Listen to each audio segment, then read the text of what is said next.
Shields up, Ironbreakers. Rurikhan here, coming at you with another episode of the Kast. And today we have a bit of a special show for you guys because, I saw this tweet from you, Hey Jay. I'm not sure if this was yesterday or the day before. I think it was the day before yesterday.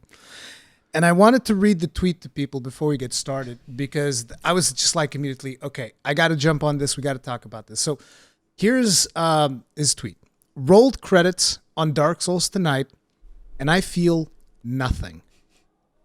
And I'm just like, okay, so that is already, to me, I'm just like thinking, wow, how's that even possible? And then on top of it, you double down and you go, this game was just depressing all the way through. But I gained insights into community I knew little about, so there's that. So I guess at least there's the community aspect to it, right? So this is a podcast, right? Not a roast, just to be clear. Yeah. For the next hour, we're not... No, I'm not gonna. No. Because like, and here's the thing. Like, the point here is not to get you to like Dark Souls. That's not what I want to do. Yeah. I just want to figure out why you didn't like it. So I'm going to be asking you a couple of questions. But more importantly, even than me asking you questions, is I want you to ask me questions when you remember something's like, oh, this thing happened and I don't understand this thing. Why is it like this? What's the point? And hopefully I'll be able to answer some of those questions, because here's the thing. Dark Souls is one of my favorite games of all time. Before Monster Hunter World, it was my favorite game of all time. Dark Souls 1. Mm-hmm. And even though that's not to say that I think the game is perfect, I wouldn't say that Dark Souls is a perfect game. I think it's pretty good. But, there's still a lot of things there that could have been better, including one that I'm sure we'll talk about, like, because I saw some of your recent journals on Dark Souls.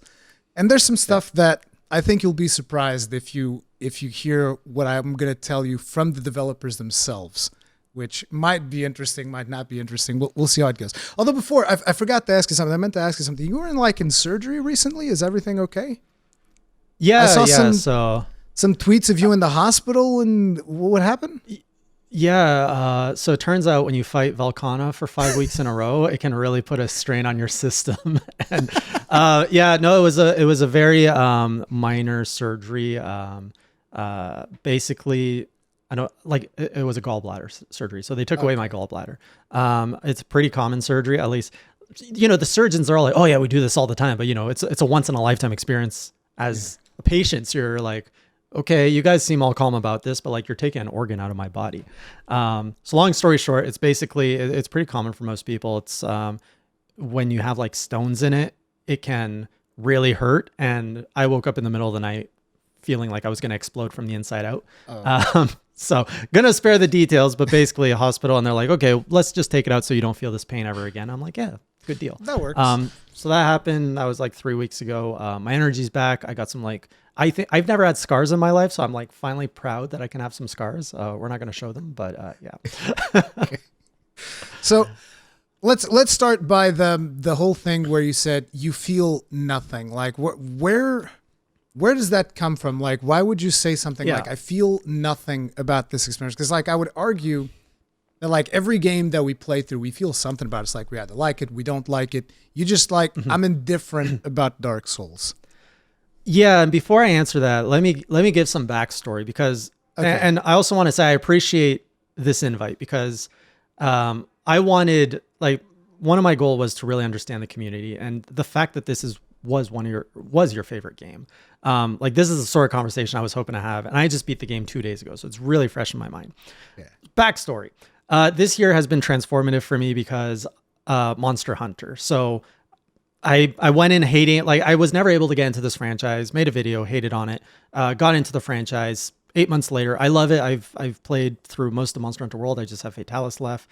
Rise is done. I'm going through stories. I'm going back to the old world soon. I'm buying I didn't buy. I'm getting into collecting figurines, and I just so I went from disliking and hating a franchise and not understanding a community to falling in love with it, and Monster Hunter is now in my top games ever. That game has been fantastic, and the dopamine rush has been incredible throughout the year. So when all of that happened, Dark Souls is almost like a cousin to the Monster Hunter community. I found a lot of people who enjoy Monster Hunter love Dark Souls. And Dark Souls is one of those games that I also tried many years ago. I made it past the Minotaur on the bridge, and I got roasted by the dragon, which I think we should. Yeah, so I think I shared this in when we were on the Third Fleet podcast together. And that's when I quit the game because I was like, this game's dumb. I got like roasted by the dragon because I didn't know it was coming. And I was so frustrated that I had to like restart all that. So with all the Monster Hunter experience now, in my mind, I was like, well, maybe I need to give Dark Souls another chance. And maybe there's something I don't understand there. And now that I've learned to appreciate Monster Hunter and I've developed a whole new like outlook and skill set, maybe I can get the same experience out of Dark Souls. So I went into Dark Souls with an open mind and a pledge to play all the way through the credits so that I could understand the community, understand what is so great about this game and the franchise, and give the game a fair chance to click with me so that I can get it. And we're getting to the point of how I felt nothing. So throughout my journey of Dark Souls, and it really is a journey, like the whole story being a pilgrimage, I have to say I do enjoy that. And I love the fact that I got to experience that. Because after we finished the game, my community was asking, oh, okay, now we got to watch some lore videos. So I was watching lore videos and being able, I'm like, why do I feel nostalgic? As people are telling me about, oh yes, ring the bells. Now we go collect the Lord vessel for the Lord. I'm like, I went through this journey. Like it was hard, but now I have an emotional connection to that. So the journey was filled with ups and downs. I remember, I think my first stream was a high. I was like, oh my God, I can actually like progress. I'm fighting. Things are good. And then there was the Capra Demon and that was a low. And then we kept going like highs and lows. I'm like, I rang a bell. And then it's like, oh, we're going to Blighttown. Oh, it just kept being so it kept being like, oh my God, I've achieved so much to, oh my God, what am I doing to my life? And all of this led us to the final stream where the final stream started with the Artorias fights. So people had guided me to the DLC. So you did the Artorias fight. You did Calamite, or did you do Calamite before Artorias? Okay, so you did Artorias, Calamite, Manus, and Gwyn? I attempted Manus. Manus, I think, is I think the important You part, didn't kill Manus. I did not kill Manus. Okay. So last week, okay, so after I need to give even more context because once I got the Lord vessel, I started going after the Lords. I went after the 4 kings and got destroyed. So I'm like, okay, let's try an easier one. So I went after Nito, and while I was in the tomb of the giant, I encountered a Black Knight that dropped the Black Knight Halbert. Yeah, I've heard. And here's an important thing, just to give you a little bit more context. Is like when I heard you say that you had the Black Knight Halberd, I was like, okay, so the Black Knight Halberd is one of those weapons that can like completely change someone's playthrough. Like I had a friend of mine that I coached through Dark Souls. When I say I coached, I didn't tell him where to go. I didn't tell him what to do. I think I might have guided him to the DLC as well, because that DLC is a little bit, how to get there, I mean. But he was lucky and he got the Black Knight Halberd drop really early. Mm-hmm. And when we got the Smoin Ornstein, he just destroyed them. Like oh my goodness, I could first imagine. Try, he destroyed. And the chat, because we were live streaming this, the chat got so pissed off and I was just laughing my ass off because I've always told people Dark Souls isn't hard. The hard thing about Dark Souls is understanding how the game works. And that's what I did for him. I would just explain to him, like, here's how scaling works in this game. Here's how you can get more damage out of your weapon. Here's how things... And I'd never guided him like, you can get this weapon, you can get... I never said anything like that. I didn't even tell him you should go this way or that way. I was just like, you want to know, you can fast roll. And if you fast roll, there's more invincibility for him. Stuff like that. Mechanical things I would explain. That was all. And when you know those mechanical things, I actually think that Dark Souls is one of the easiest games that you can possibly play. But keep going. Like I disagree. We'll get into it, but like the important thing for people to understand when you're talking about the Black Knight Halberd, he got the Black Knight Halberd by the time he was in Tomb of the Giants, so he didn't get Black Knight Halberd in like the forest area. So this was very late into the playthrough. At that point, you're expected to have a powerful weapon, and the fact that it took you the Black Knight Halberd to get a powerful weapon, I kind of feel like people should have explained to you how scaling works, how you could, because like any weapon in the game can be powerful. You can finish Dark Souls with literally any weapon that you pick up, so long as you upgrade it and you have the right stats, it'll deal enough damage to carry you through the game. Right. So prior to the Black Knight, Halbert, I was using an axe, not the great axe, but like the one-handed axe, which I hear is a pretty low-grade weapon. And I had that. It's okay. I had it upgraded to, I think, 10 or 13. Like I was keeping it upgraded. And to some degrees, I did learn about the scaling that, you have your weapon stats, you have the upgrade to the stats, but then your strength and dexterity can also boost the weapon. Exactly. Which was very confusing. Like if nobody explained that to me, I would not have figured it out. Yeah, most people will not figure that out. Like I knew about this because I had played Demon Souls before, and after finishing Demon Souls, I started looking into how does this work? How do I get to deal more damage and all that stuff? So when I went to Dark Souls, I already knew how scaling worked. Okay.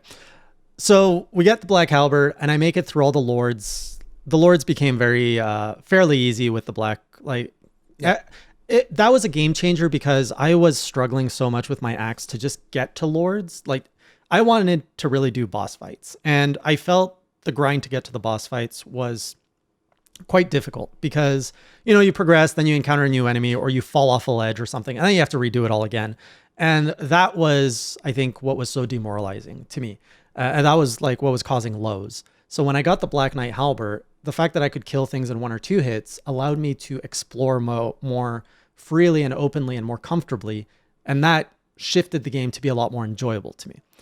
So we rounded around, got all the lords, and then people said, before you go and roll credits, do the DLC, because I learned that once you finish, the game shoots you into New Game Plus. Shoots you New Game Plus, So this week we started off in the DLC area with Artorias. I tried him once last week and I died. And I'm like, all right, we'll save this for this week. And Artorias was the first fight where I went, oh, this is a good fight. Like this is a really good dance. He destroyed me. But I learned about patience, and it was all about learn his moveset, roll, dodge, hit him once, roll, dodge, hit him once. And I got a little bit more aggressive towards the end. It took me a good hour of practicing with him, and I killed him. I was like, okay, that's a good fight. I hear a lot of people consider Artorias one of the best fights in Dark Souls 1. Yes, definitely. So I agree with that. Fantastic. So we keep exploring the DLC, and I come across, it's Calamite, right? Yeah, Calamite. The name? So I'm like, a black dragon. Oh man, I'm all about black dragons these days. I've been fighting so many of them. I'm like, bring it on. And the first time I think I got too aggressive and I got roasted. And the second time it felt like Monster. Wait, how did you know that? I mean, how did you know to get Goff to shoot him from the sky? I think at this point the chat was guiding me a little bit more. Okay. Yeah. So I did go. Because you did go there before, right? And he just like, and I got roasted. I was like, why are there so many dead people here? And then there's the like look above the sky, like fire from the sky. I was like, I'm gonna get roasted, aren't I? And then of course, the dragon flew by. I had 1 like HP left, so I actually survived. I was like, oh no, heal. And I'm trying to like get out of there. He roasts me again. I survive, and I like got out. You were able to survive that? Damn. Oh yeah, I had a lot of HP. I had the I know Havel armor. I don't know if you're using Havel's armor. Yeah, it's pretty. That armor is pretty busted. It's really, really powerful, that armor. But the problem with that armor is that it takes you away one of the biggest assets the Dark Soul has, which is a fast roll. Unless you have like tons and tons of endurance. So for the like was it Artorias? Yeah. So for certain fights like Artorias, I would remove the Havel armor to have the fast roll.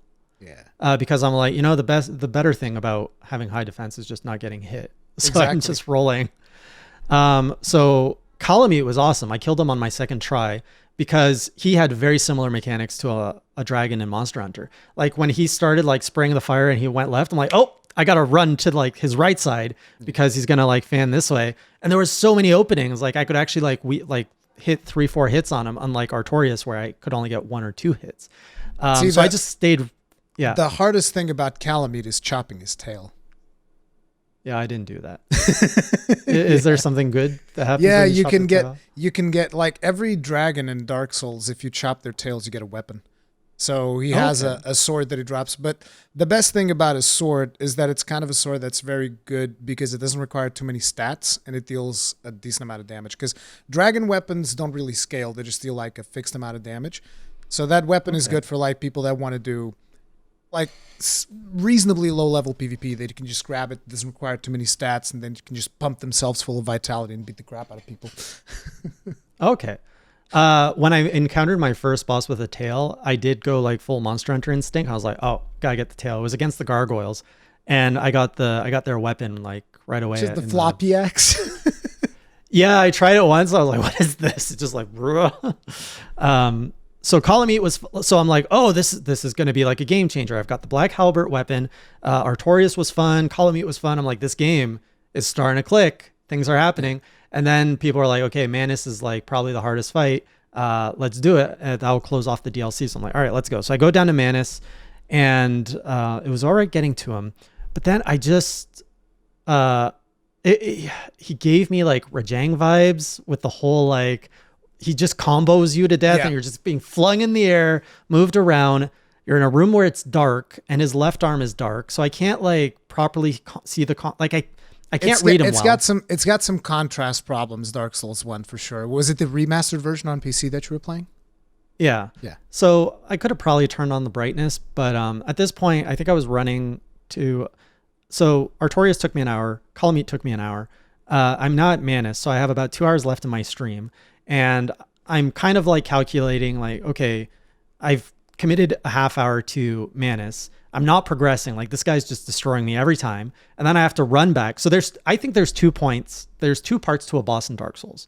There is the boss, and there is the inevitable running from the bonfire to the boss. Yes. You will be doing a lot, because I doubt most people win.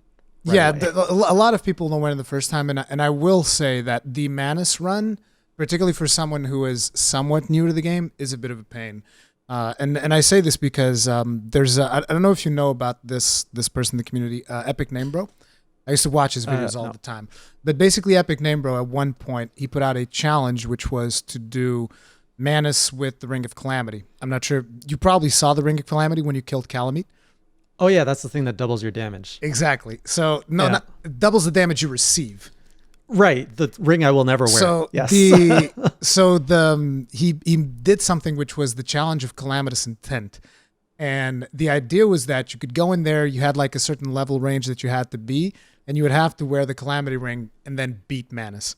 You could do whatever you wanted so long as you were within a certain level. Use the Calamity ring and beat Manus. And I think I spent like 6 hours on that to do that challenge at the time. And one of the things that I spent the most time on was like optimizing the run back to Manus, because it's kind of a long stretch. And there's like an elevator that you can unlock that's a bit of a shortcut that you can then run through a certain location that kind of streamlines the whole thing. There was even a step when I did that video that I explained to people. So what you want to do is, after you get down here with the elevator, you want to activate the elevator again and then jump off it, so that in your next run, the elevator is already upstairs, so that you can instantly run to it and come back down, and you don't have to wait for the elevator to go back up. So that the run back to Manus is a little bit annoying if you are new to the franchise. Yeah, it's annoying, but keep going. So that run back, I think, really adds to the experience of your boss fights. So there's the boss fights, and then there's the run back. And the run back on the Manus was real. So I had a fairly smooth, like for time wise, it wasn't too bad, but it was a route where there's a caster on a ledge who's like sniping you as you're running past him. And then he laughs at you. You have to kill him. I killed him the first time. No, you have to kill him every time. Oh. So every time I would do that run, I would kill him, because otherwise there's always a chance that he'll kill you when you're running away.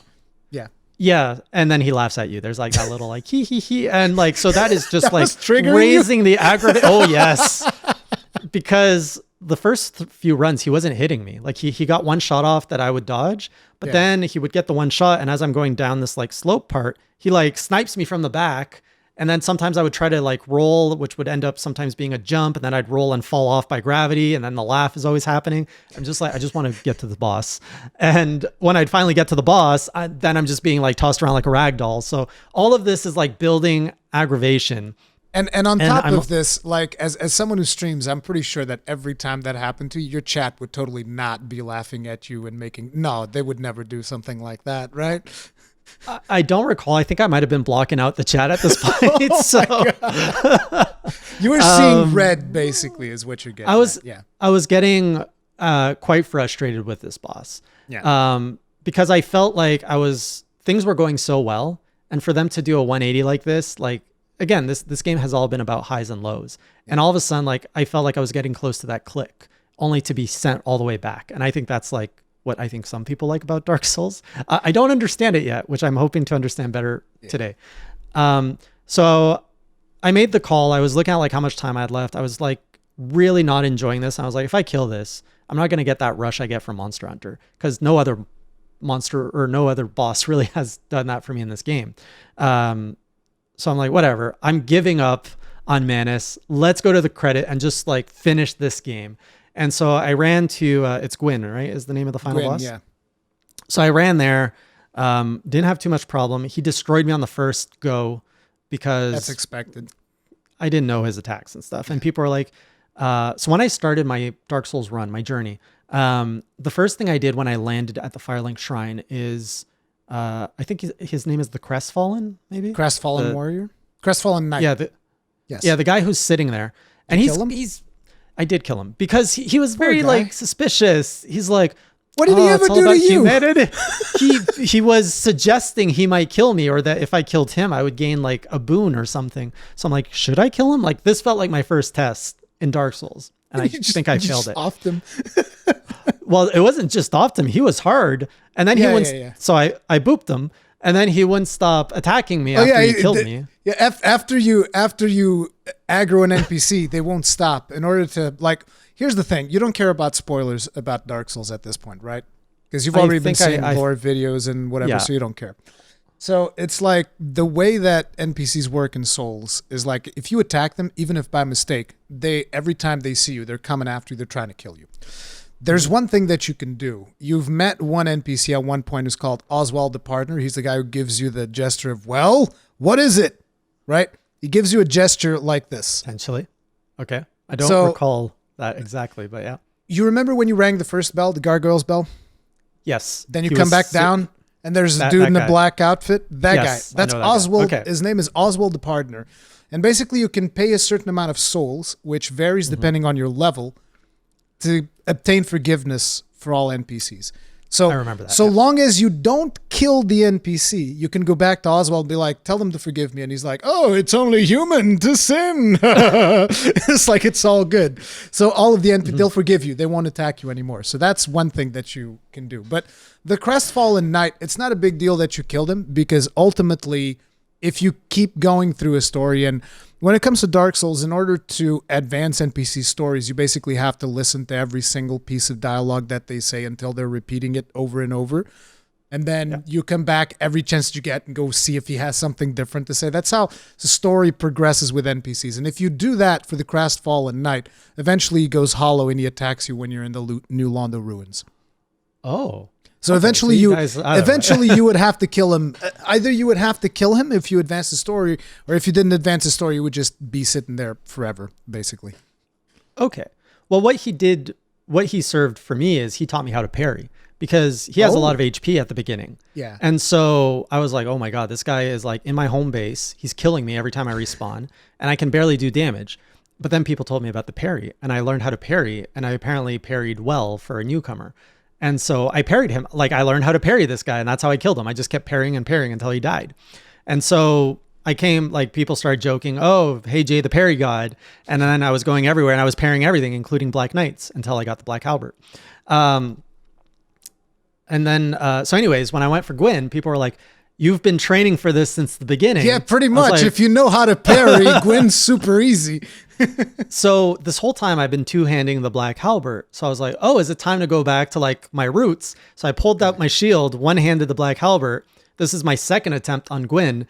And I'm just like, so you guys are telling me if I just parry? And I just like parry, stab. And like he went down so easy. Yep. And then we're finally getting, after like over a half hour, to the answer to your first question. So then he dies, and I'm like, oh, bonfire. Every time I see a bonfire, I light it up. So I light it. I go on fire. Didn't know it was a choice. And then a screen of credits. And I was like, that's it? I've gone through all of this to just burn? And for what? What happened? You don't understand the story. Yeah. So here's where I'm going to flip it and ask you something. Because that's why I felt nothing. This whole point, I was always on this pilgrimage and trying to do something with the hope of getting a reward. And it was always like, oh, go ring bells. Why? Well, let's find out. So I go ring a bell, and then it's like, oh, we open a gate. Why? Okay, let's go find out. And it's always that curiosity that kind of led me. And then it's finally, we reach the end. We've gone through all this pain, all this misery. And now I just set myself on fire and that's it. And it's like, what? Yes. And now my question is, I understand that there's two options that you can do at the end. I understand what it means to burn yourself. I understand what it means to not burn yourself. I understand the lore. However, as a first-time player, I assume most people, this is what they experienced the first time they went through Dark Souls. They probably went through this motion. Yes. And so what would compel a player to revisit this game after that initial experience? Because Dark Souls, your first playthrough, it's a lot about getting lost. It's a lot about dying. It's a lot about making mistakes and being punished heavily for it. And it's a lot of confusion. And so you go through this like buffet of negative emotions just to reach the end where there's no payoff. What would compel a player to be like, you know what? I want to do that again. I mean, the no payoff thing is... It's like, I guess it depends on which angle you're coming at it from. Because like, for instance, different players get driven by different things. I'm extremely gameplay driven. So the reason why I went back to Dark Souls was always, I want to try a different build. So I did this one build the first time around, which I think that the first time I played through the game, I went with a scythe build because I already knew from Demon Souls that at some point you'd be able to fuse a certain weapon if you would upgrade it just right with like a boss soul and make like a super weapon. So the first weapon that I made was like this bleeding scythe that you could make. Did you ever go to the Painted World of Ariamis, or did your chat not lead you there? That's the one area I did not go to. You didn't? Okay, that's fine. I didn't go to the Painted World of... Actually, I did go there, but closer to the end. But basically, in the Painted World of Aramis, there's a character that drops a soul that I can merge into a weapon and get like this scythe that bleeds everything, and it's super powerful. So that was like the first build that I did. But after that, I was like, now I want to find other weapons, and I want to try different playstyles. And that is kind of like the drive, at least for me, to go back and do it again. I would go back and I would do a different build, and then I would go back and do a different one. And I would always be trying out different things. Like I would see the spells that Solaire did with like throwing the lightning spear, and I'm like, I want to do that. Yeah. I want to learn how to do that, and I didn't know. But after the first playthrough, I would look stuff up. That's always the way that I've done Dark Souls, because Dark Souls in a way is a game that is very much about community and the community figuring things out. As a matter of fact, if you look up like how Hidetaka Miyazaki, who's like the brains behind Dark Souls, how he wrote the story of it, he gives you a story about how he would read books, but he wouldn't be able to understand all of it because he didn't know enough English. So his mind would fill in the blanks, and the story would become more magical because of that. And that's kind of what he is trying to get you to do with Dark Souls. So he doesn't tell you the whole story, a big portion of the story, even though, people will point you to VatiVidya, and VatiVidya will tell you, here's how the lore of this game works. And if you go and you watch some of Epic Name Bros videos, he will also tell you, here's how some of this stuff works. But a lot of it is still their interpretation. Now, there are things that are factually correct. Like for a while, people thought that Solaire was Gwen's son. Then it turns out that after investigating a little bit more, Andre is actually Gwen's son. At least I think that's the correct one. Andre the blacksmith? The blacksmith? He's supposedly Gwen's son. So like there's all of these things that people kept like looking for. And that's one of the big things about the community, because everybody's always trying to find out new things. Like another boss that you probably didn't do is Gwendolyn. Did you do Gwendolyn? Which one's that? Infinite Hallway. Does that ring a bell? No. Yeah. I don't think I did that one. You didn't go to the Painted World of Ariamis, and you didn't do Gwendolyn, which I'm not saying that you have to. I'm just saying that it is normal for people to miss things their first time, which again is another reason why I might be like, I never went to this area. I want to go back and I want to do it again, and then go through this area and explore this other side of things. Now, so, I feel like one of the things that you had is that it took you a while to realize how to make like a good weapon so that you could comfortably defeat enemies, to then go and just do the exploration part. Yeah. And that's why I started enjoying it more when you got the Halbert, because you weren't as concerned about, am I going to survive the next combat? You're just like, there's an enemy that's going to pop up, and I'm just going to explore this area, and I'm going to see what's going on here. Yeah. Now, what you just described, I just realized I'm seeing a lot of parallels with Hollow Knight. And have you played Hollow Knight? I've played a little bit of it. I struggle with 2D Metroidvanias is something that I've learned after playing Metroid Dread recently. Because I keep forgetting where things are. My brain appears to be more formatted to explore in a 3D space than in a 2D space. Okay.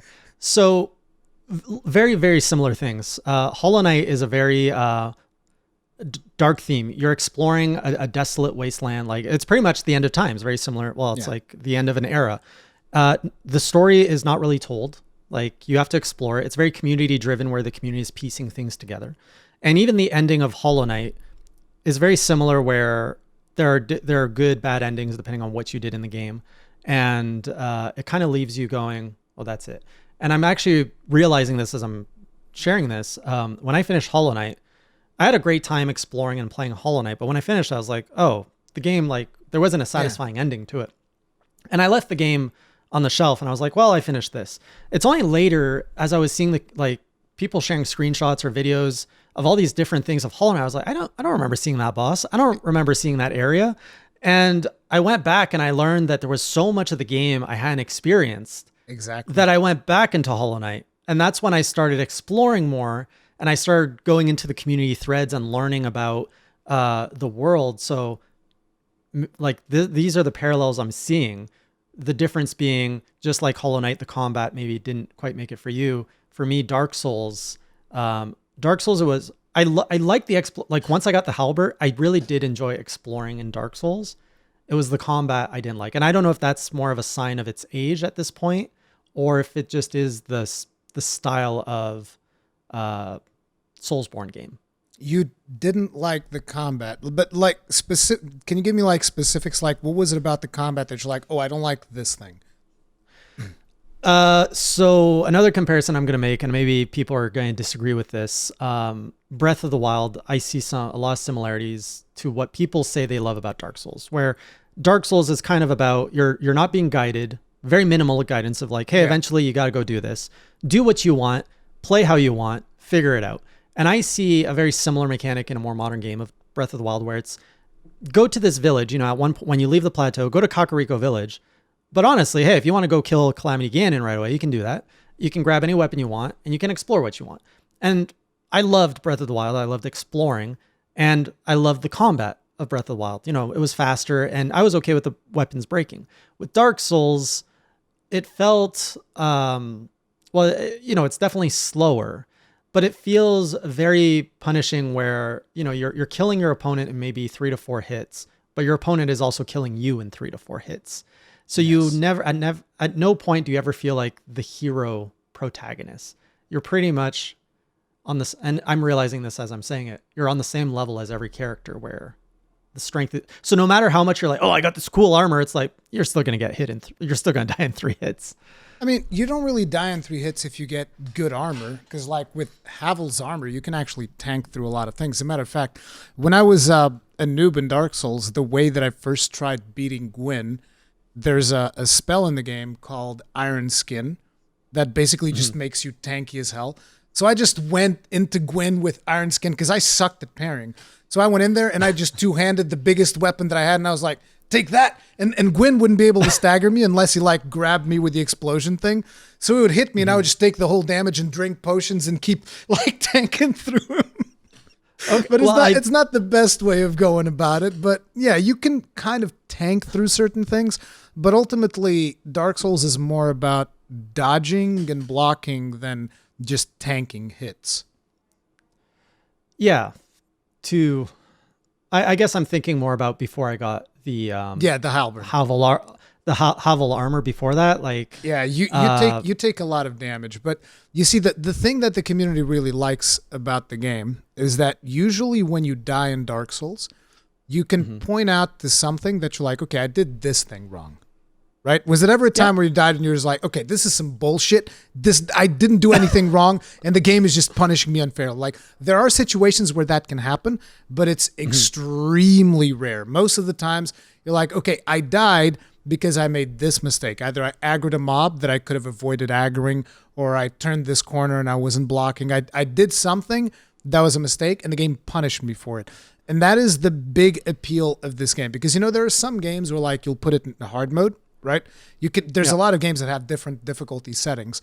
And so you can put them in hard mode, and then you go and you fight a boss, and you're just like, okay, so this boss just now has 1,000,000 health, and it's going to take me like 2 hours to kill. And he also does 1,000,000 damage. He's going to one-shot me. And it just doesn't feel fun.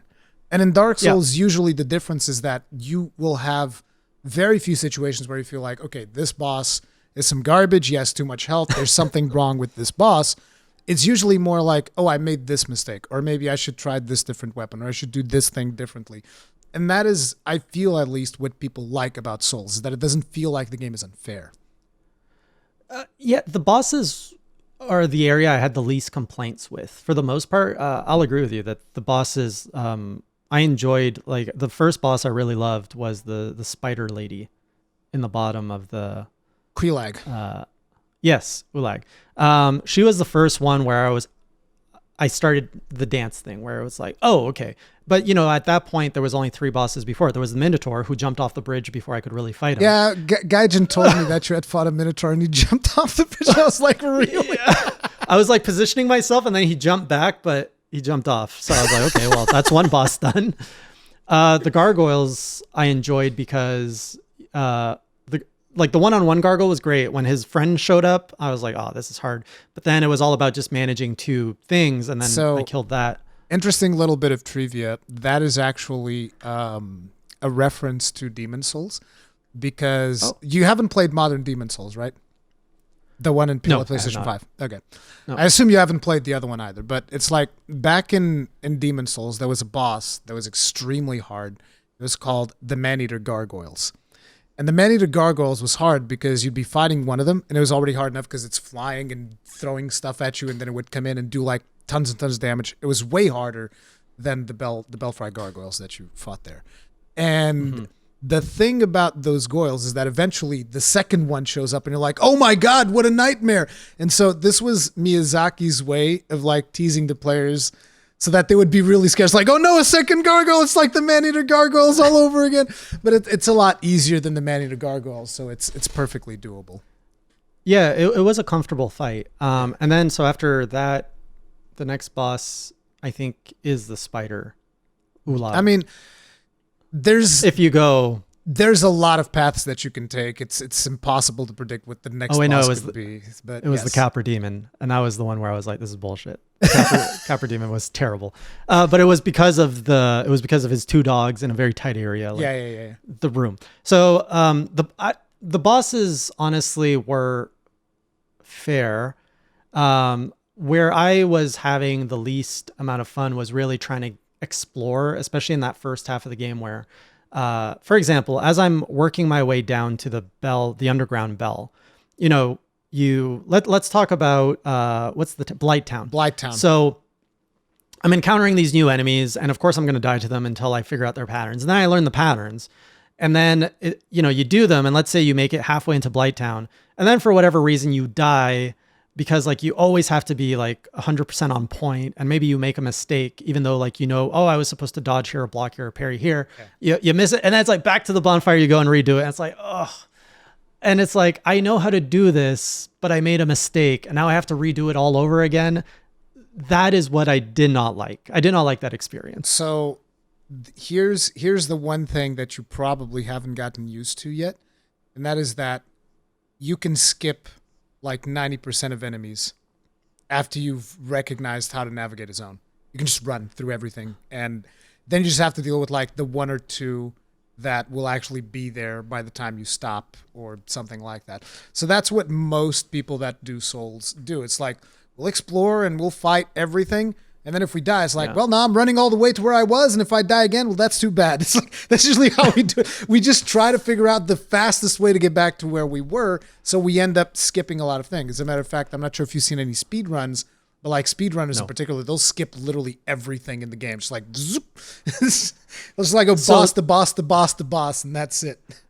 I started doing that. And I don't like that the game rewards you for doing that. Like I'm not a speedrunner, and I don't know if it was you who was mentioning Metroid. I forgot, someone was talking about Metroid, Metroid Dread. Yes. And the game's replayability aspect is all about speedrunning of like, okay, let's try to lower our percentage. Yeah. And that is not how I play my games. It's not appealing to me either. I'm the style of, let me get through the story, and then probably I'll get like a 70 to 80% rating at the end. And then I will be like, okay, now let's get 100%. And I get 100%, like, oh, that was so good. I did a great job and I feel good, and I leave. I never want to go the other way where it's like, let me get my lowest percentage. Like, that to me is not rewarding for me. Yeah. I get it. It's like the thing in Souls though, it's not really about like when you're running through things, the idea is not, at least for me, it's not the speed run.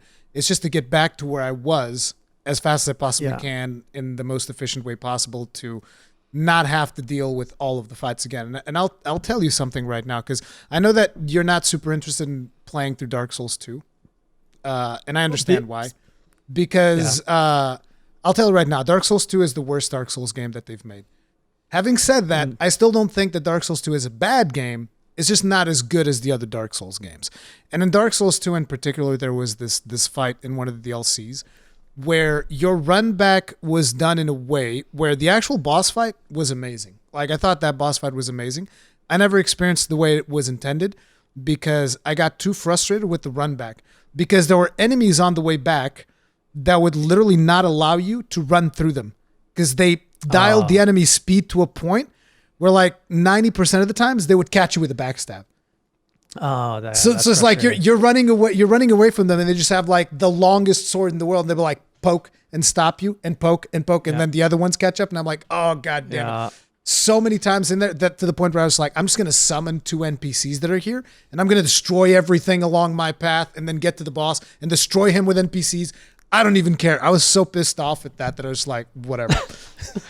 I feel that. I know exactly what that feels like. What were you talking about? The run back. The run backs. I started doing that more at the end of like avoiding things. When I went to the demon ruins, I came back to the area. So I found, after I killed Ulag, I was exploring the demon ruins. And I was like, what are all those minotaurs over there? And they're like, remember that first boss? There's 6 of them. I was like, oh, come on. And then the Capra demon came up. I'm like, oh, there's another one down here. And I kill it after like 30 minutes. And I'm all like, yeah. And then I like turn the corner and there's 6. I was like, oh my God, what is this? And I'm like, we're not doing this. And I left. And so I come back down now because I'm going after Bed of Chaos. And I come back to this area now with my Black Halbert, and I've just destroyed all the Minotaurs. I'm like, do I really want to go through 6 Capra demons? And I'm looking and assessing, and then my gaze shifts down because I see the shiny. I'm like, oh, there's a platform down here. Oh, there's a I can bypass all of this. And that was like such an aha moment where I was like, this is good reward. Like the game puts a little sparkle to draw your attention there. And they're like, hey, go through 6 Capra demons if you want. But hey, maybe if you go down here, it's a shortcut. And that was like the first time I appreciated a shortcut in Dark Souls, where I'm like, oh, I think I'm understanding how to play the game. But I want to comment on something you said earlier about your play style and what you liked, how when you finished the game, you said you wanted to try different builds. Different play styles. And I think, in video games, in gaming, there are different players and there are different player types. And even in the comments section, I was seeing I love hearing other people's experience of the games I'm going through. And that's what I love about journaling is you hear people. So there were kind of like 3 types of people, I think, if I recall. There was one that was upset about the way I was playing because they're saying, you should stream this. You should play this on your own. Because those are the types of people that are like, no, you want to get lost. You want to figure it out. You don't want any help. And I can say with absolute confidence, if I had done that, I wouldn't have finished the game. I would have given up and never have gone back. The pressure of streaming is what kept me going to experience more. And the chat was not helpful in the beginning. In fact, they were even a little trolly. They got more helpful towards the end. I think they pitted me closer to the end. Then there was there's the supportive commenters, which are all like, oh, you can do it. We believe in you. Yeah. And then the third one, I forgot what the third one is, but the way I identify as a gamer is I am not like you in the sense of curious of different builds. And I remember specifically, so I did a whole Castlevania franchise playthrough 2 years ago, having never played Castlevania before. And oftentimes I found a build that works and I just ran through the game. And my audience at the time was like, Castlevania is all about experimenting. They throw 20 weapons at you and spells, and it's like, play how you want, replay it how you want. And I've never been the type of person to experiment. I've always been the type of find what works for me, get through it. And what I enjoy is like that journey. I don't actually replay I'm the type who wants to get through, like, I want to digest the game. I want to taste it for what it is. Finish it and then be done. And then to the next. Yeah. Rarely do I replay games unless they're really good. Yeah. Like I've probably done, I don't know, over 50 playthroughs of Dark Souls easily, if not even more. Yeah. Wow. And some of those playthroughs would involve like finishing the game 6 times before I even start the playthrough that I want to do, because Dark Souls has the New Game Plus mode, and the New Game Plus caps out at +7. Technically speaking, caps out at +6, but there's a misconception in the community that they think that the maximum is +7, so everybody just takes it to +7 so that there's no question this is the hardest it can be, even though technically it caps out at +6. And so the difficulty increases every New Game Plus up to six times? Wow. Yes. And I've beaten it at +7. It's not particularly hard. I mean, the hard thing to do, and I've seen people do it, is Soul Level 1 at +7. Okay. Well, I can appreciate the fact that because like you can kill bosses, like you say, it's not tanking a boss as much as it is just hitting them, 6 to 10 times. Like it's not like Monster Hunter where you're wailing on a monster for 30 minutes until it dies. Or if you're a speedrunner, 5 minutes. But it's really about just dodging, and you don't need any specific armor. You just need to know the mechanic and the timing. As a matter of fact, once you start going up the New Game Plus, the game scales in a way, at least Dark Souls, and some people might disagree with this, but in my opinion, Dark Souls scales in a way where wearing heavy armor is actually bad for you, because you just get hit really hard regardless, and you lose the invincibility frames of your dodge. Mm-hmm. Well, that's what I realized even with Havel is towards the end, bosses were, killing me in 2-3 hits. So I'm like, if this health is not like protecting me, I might as well get the fast roll and avoid the hit entirely. And so, yeah, I would Havel for exploration, and then I would get some, like, I'd pretty much be naked. Like Bed of Chaos, I went in there naked because I just needed to be nimble. Bed of Chaos doesn't even matter anyway. No, that was, oh my God, was that bad. Very different though. Like Bed of Chaos and Manus, for example, was a very different type of frustration. Yes. I don't know what it was, because I actually, Manus is the only boss I've ever given up on a stream. I'll tell you what it is, and it's in my opinion, it's not even a Dark Souls thing. It is because I've been in that situation that you're describing multiple times, including even with Dark Souls, which is you get to a point where as a streamer, maybe the game is not being as fun for you at that point. Mm-hmm. And usually the best thing to do is just take a break and come back later. This is something that I tell people all the time. Like, one of the best things you can do in Dark Souls is actually, if you're being frustrated, just take a break, just stop playing, come back later. Obviously, as streamers, it's not like, well, I had planned to stream for 3 more hours. I'm just going to take a break, guys. Going to finish up early and not going to do the stream like I said I would, right? We can't do that, right? We're supposed to keep playing. Yeah. But it can get very frustrating, and this is something that I feel like the audience at large will not be able to relate as much, because, if someone is playing Souls and they're not having fun, they can just stop. If we're streaming it or recording it or whatever, we have a set goal in mind that we want to get to. And at that point that you're fighting Manus, your goal is like, today I finished Dark Souls because, like you said, I want to move on to the next thing.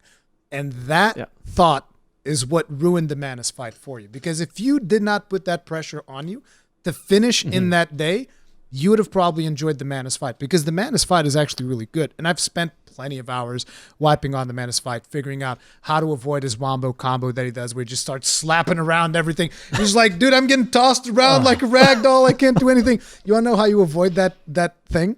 You block and you start moving backward. That's it. That's all you got to do. You don't dodge. You just block and you start. Because what happens is he has a certain reach. So if you can just block like the 2 or 3 first hits that he does, because if you go more than that, he's going to break your guard. But if you block like the 2 or 3 first hits and you're walking backwards, eventually you're out of his reach, and you can just like stop blocking, move back, and you just watch him finish his thing. And then you go back in and you punish it. As a matter of fact, that move was one of the moves that I would punish more often when I was doing the challenge, because at the end, his hand stays in the ground and you can damage his hand. Oh, okay. Yeah. I think you're definitely right. Like I did not want to extend the Dark Souls one another week, like to have to. So if I would have kept going on Manus, it would have been probably another hour and a half of doing that run back, fighting. I probably would have not succeeded, which means now I'm spending a week reflecting on this fight. And then what? do I reboot the stream the following week and commit to another 4 hours of Manus wallbanging to maybe having another week? There's no easy solution to that thing. And it's like, again, this is one of the things that people might be hearing us talk about this and they're not going to understand unless they're a streamer. If someone is a streamer or content creator, they'll understand what we're saying. But people from the audience will not understand that pressure that we have of like, I want to finish this project, because we're constantly thinking from a creative standpoint, and it is creatively draining to be stuck on something for a long period of time. And that's when we start getting frustrated. And a lot of people just start, and then it's just like a compound effect where you're frustrated and then you're dying more and you're playing worse and you're dying more and you're playing worse. And then you look at chat and everybody's memeing on you. And it's just like, it's just the thing that it keeps escalating, because like, I'll tell you right now, even though I'm a huge fan of Dark Souls, I hated the final DLC of Dark Souls 3. And this is something that I know it's a me thing, because a majority of the community was very specific about letting me know why I was wrong about not liking this DLC. And it's just like, I'm still not going to like it. And on top of it, I was also suffering from what I just described to you, which was I wanted to be done with it because I wasn't having a good time. I just want to finish this and never play this DLC again. And you do get in that mode. But even then, I never went back to that DLC because I just didn't like it very much. But I don't want to like taint your experience of 3 if you eventually get to playing it. But yes, that is why. And I would recommend eventually, if you do feel like it, going back to it and just, doing it in your own time. Because one of the things that you'll find with Dark Souls is that now that you know how things work, if you go back and you start fresh, you'll notice that it's going to be a completely different experience. I agree with you. I'm very curious. I'm going to put Dark Souls, on the back burner for a while. Yeah. But I do think, when I go back to it, it's going to be more nostalgic, and I'm going to know where to go. And I think I will be more curious. Like if I revisit this, let's say 3 to 6 months, I definitely think it'll be a very different experience and it'll be more appreciative. Also on Dark Souls 3, I've heard a lot of people have told me a lot of the things that bothered me are fixed in Dark Souls 3. And so I'm actually going to play Dark Souls 3 next week to try it and compare. I'm not sure if like the things that bother you are fixed on Dark Souls. It's like, I guess Dark Souls 3 is a little bit more handholdy, because one of the things that Dark Souls does is Dark Souls 1, is it gives you the freedom of going anywhere. This means that you can go to places that are maybe not the places you're supposed to be in. To give you an idea, the first time that I played Dark Souls, I went to the New Londo ruins where the ghosts are. Oh no! Because like the knight, the crestfallen knight, he tells you, oh, there's a bell down and there's a bell up, and I'm just like, well, I'm gonna go down and then go up because that makes sense. So I start going down, and I was like, oh no, I can't do anything here. I have no idea what the hell's going on. And had you found the item that lets you hit ghosts at that point, or were you just getting? Oh yeah, I picked it up, but it was a consumable. But I didn't know that I could use that because I hadn't read it at the time. So I was just like, I can't damage these ghosts. I quit and I go back. Right. And there's a certain charm to those games. Like, I'm thinking we go way back. The first Zelda game, that game was technically open world. Like you could go anywhere, and eventually you made it to a place where you're like, I probably shouldn't be here because I'm getting hurt a lot. But yeah, I'm gonna try Dark Souls 3. I'm not committing to like going through the whole game, but I do want to try at least one stream just to try and compare. But yeah, we'll try. I might revisit Dark Souls just to see. Also, a comment on how you say as a streamer that added pressure. It's interesting because it definitely scales with how much you're enjoying the game. So clearly Dark Souls I did not enjoy with as much as Monster Hunter World. Because Monster Hunter World, I was stuck on Valkana for a month and a half, where every week I'd come in and I'd commit 4 hours to smacking this dragon and just nothing. But there was always progress, and I was always getting closer and closer. And at no point did I feel that pressure of like, sure, there was that frustration of like, come on, I want to like poetically end this. Let's go fight Fatalis. Let's go to the old world. And I started my Fatalis arc at the end of July, and now we're in October, and I've just started like properly like fighting Fatalis because I decided he was going to be my final monster. So I had to get Arc Tempered Valkana out of the way. but yeah, that fight was nothing like the fights in Dark Souls because I was very happy and I'm like, okay, what can I do for Arctemper Velcano? How can I improve my build? How can I what do I need to learn? And you weren't thinking like that in Dark Souls, where you weren't thinking, how can I learn about this? How can I improve? You were thinking about, I got to kill this thing. I got to kill it now so that I can go do the next one so that I can get to the credits and be done with it. And that is a very different thing. And I do feel like that you're right in one point, which is the streaming aspect of it compelled you to push forward.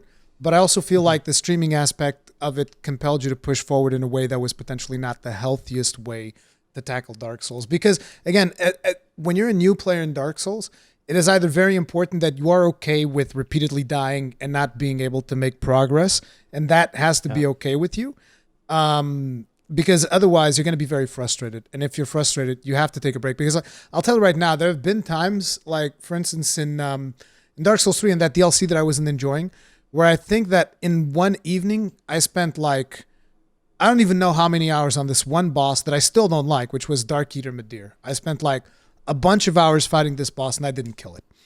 And then literally on the next morning, first try, killed it one shot. Because you take a break and then you come back like refreshed and you're just like, boom, done. Even if it wasn't one shot, it was like second or third attempt, something like that. It was really fast. Right. It's, I don't know. It's with Dark Souls, you also don't get the, I never felt it was like the kill was rewarding. Like, I get adrenaline rushes. Like when I got Anjanath for the first time, all these monsters, like there was a build up and I got like the dopamine hit. I remember even fighting, is it Ornstein and Smoo? How you pronounce them? Ornstein and Smo. Smo. Those were disgusting walls when I first came across, and I came across them in a stream. I think I fought them for an hour and I ended the stream like failing to them. You ended the stream on a low. Yeah. And then the next, I'm like, okay, how am I going to, like, it was one of those of how am I going to kill these guys? These things are tough. And I went in and it was a lot of, okay, well, can I do it with this armor? Can I do it with this weapon instead? Like, do I trade off my defense for my mobility? And okay, let's analyze. What can I do here? Oh, if they can get stuck behind a pillar here. It was a lot more of the analysis. And, I overcame that fight. But there's no like, dun, da, da, da. You didn't feel a rush after you killed Smo and Ornstein? Nope, I just felt like so weird.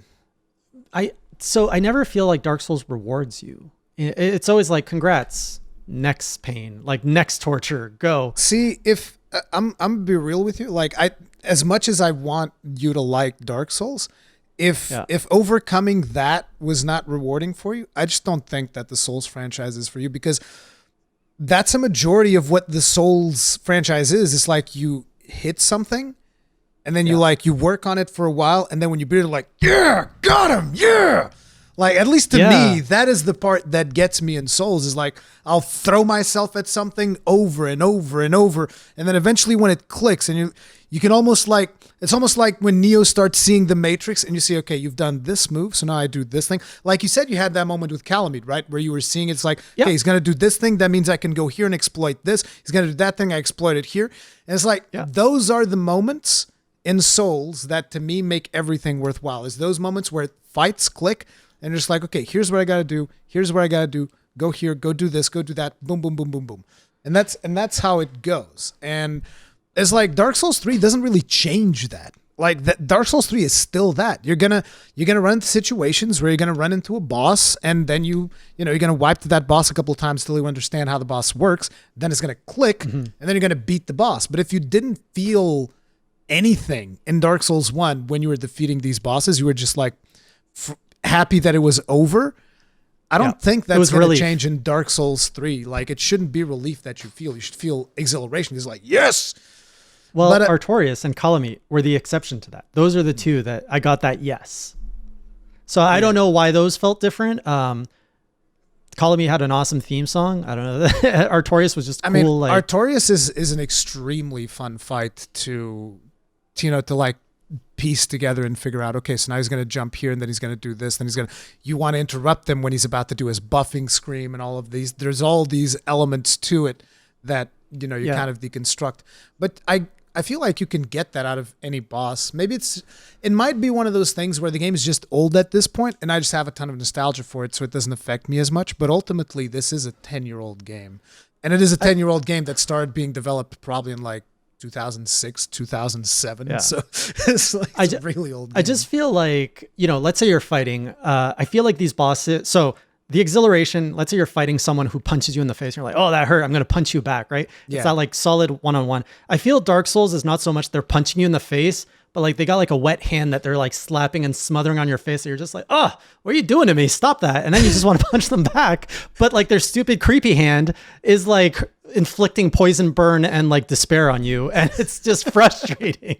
And so when you kill it, it's not so much like, those like afflictions feel like, I don't know if that metaphor makes sense to anyone, but like, it just feels like these things are just there to like piss you off. And it's not so much like, except for like, I don't know, these few rare bosses where I felt it. For the most part, I was just like, I don't know, like I'm thinking back and I just said that there's Artorias Calamite that I felt that, but the Ulag was great. Gargoyles was great. Yeah. Gargoyles. So, Urlag? Quelag. Yeah. So those, Quelaag? Yeah. Quelaag. Okay. Those 4 stood out as great fights. The Lords did not, probably because I had the Black Halbert and I was just tanking them. The Lords are not a particularly interesting fight. Everybody just tanks through them and destroys them in seconds. That's just the way that people deal. And here's the interesting thing. Even though it says, it's not Lords, it's Kings. Even though it says 4 Kings, there's actually more than 4 of them. They'll just keep spawning. It can be. If you're dealing enough damage, it can be the 3 kings. If you're dealing the damage they expect, it's the 4 kings. If you're dealing too low damage, it's the 5 kings. It's like it doesn't matter. They just keep spawning. Like I think there's even someone probably who figured out like a formula. They probably just done it with 1 king because it doesn't matter. Because here's another interesting thing about the 4 kings: when they die, their hitbox lingers. So you can keep hitting it and dealing damage. Oh, I didn't know. Yeah, you could like, especially with your Halbert, like after he dies, if you just keep hitting and you look at the health, you'll see, the health is still going down. You can break that fight like in so many different ways.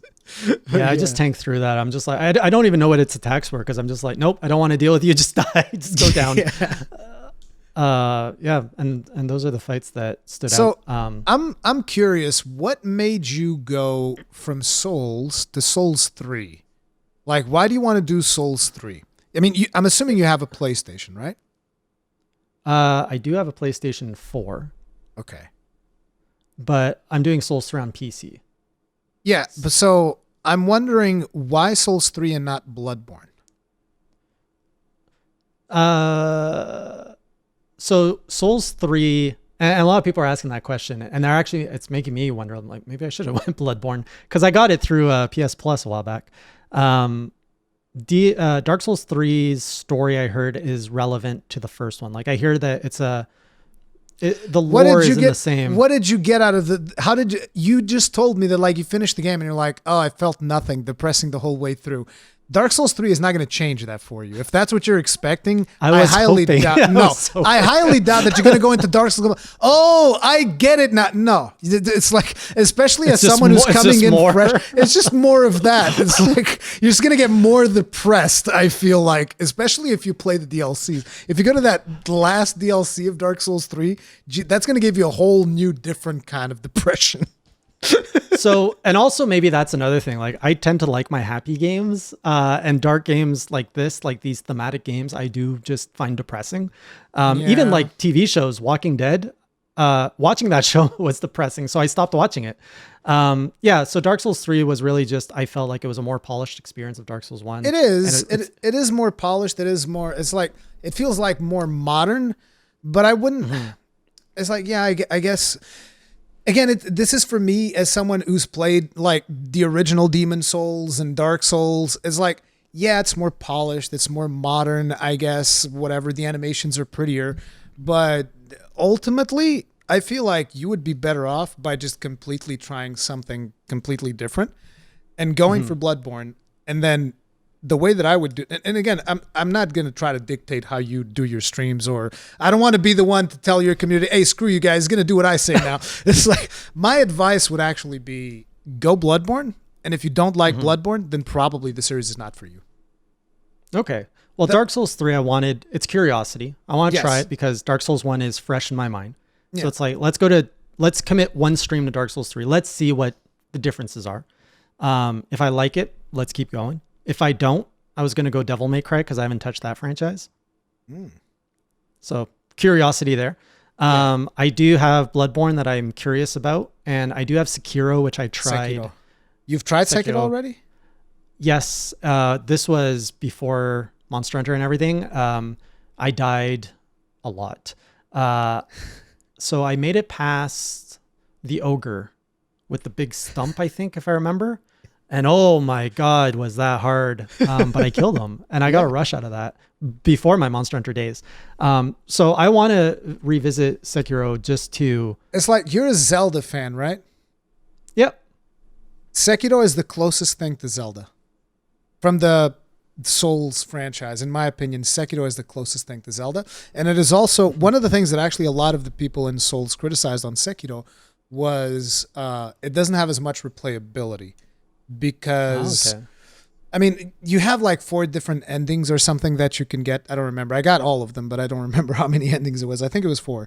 And there's the 4 different endings, but like there's not really that much diversity in terms of builds because you can eventually get all the skills in that game. Okay. That's appealing to me. Yeah. I like that. That's why I thought, like, if you're someone who likes Zelda, I think Bloodborne's great, but I think that Sekiro might actually be the one that vibes with you the most. But it is also one of the most demanding ones in terms of reflexes. It's like you really gotta, but then again, you're the parry god of Dark Souls 1, so... Let's put that in quotation. I don't want to live up to that title. so Sekiro should be fairly easy for you because Sekiro is all about parrying. It's all about parrying. It's just like, you block at the exact right time that they're about to hit you. Boom, parry, massive like hit in their stamina gauge, and then you just get to do devastating attacks. So Sekiro might actually be the right one for you. But again, it's like, I like every game in the Souls franchise, so I can, to me, I like all of them. But so what's Bloodborne?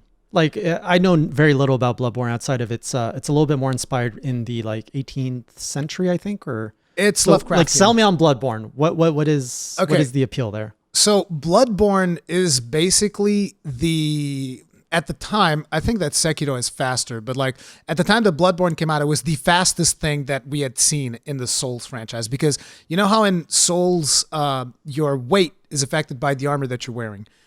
That doesn't matter at all in Bloodborne. In Bloodborne, you're always just like super fast. You're fast. Oh. Now the thing about Bloodborne is that your weapons have they change, so they give you different play styles with the same weapon. So like the base weapon that you might have seen, which is like the saw cleaver, it's the one that's featured in most of the marketing. Like its base form, it's almost like a short sword. It's like it's a stick, and then there's a blade, and then you just kind of like hack away at monsters with it. But then you can do a transformation attack where he kind of just like does like a move where the blade, instead of being in front of you, stretches out. And you get like way more reach with it.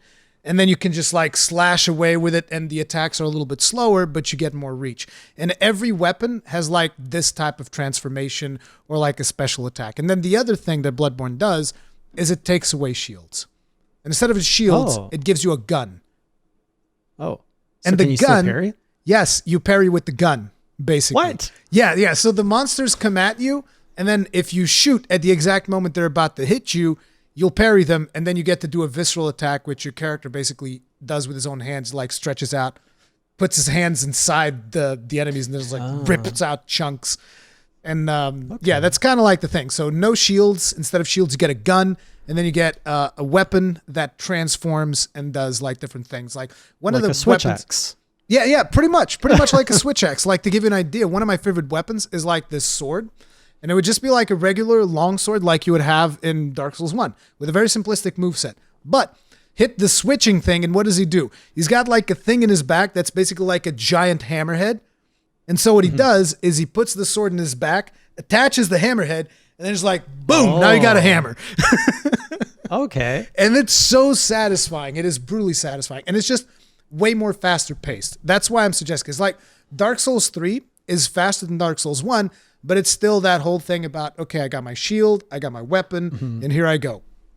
Bloodborne switches the gameplay completely, super fast-paced, transforming weapons and crazy things that you can do, but it still has like that mechanic of like Scaling. Because like this is something that you'll find in all the Souls games. Okay, this weapon scales with strength. So I put points into strength, deals more damage. I put points of vitality, I have more HP. All the Souls games have something like that, basically. I think minus Sekiro. I don't think Sekiro has that. It's been a while since I played Sekiro. I think though having experienced Dark Souls will help me appreciate those evolutions to the the style more. So if anything, like, you know, I don't regret my Dark Souls experience. Like I think it was so insightful, and I finally understand, I think, the community a lot more to some extent. Like I hear some people share that Dark Souls helped them with depression. Like they were experiencing depression and they got into Dark Souls and it helped them get through that.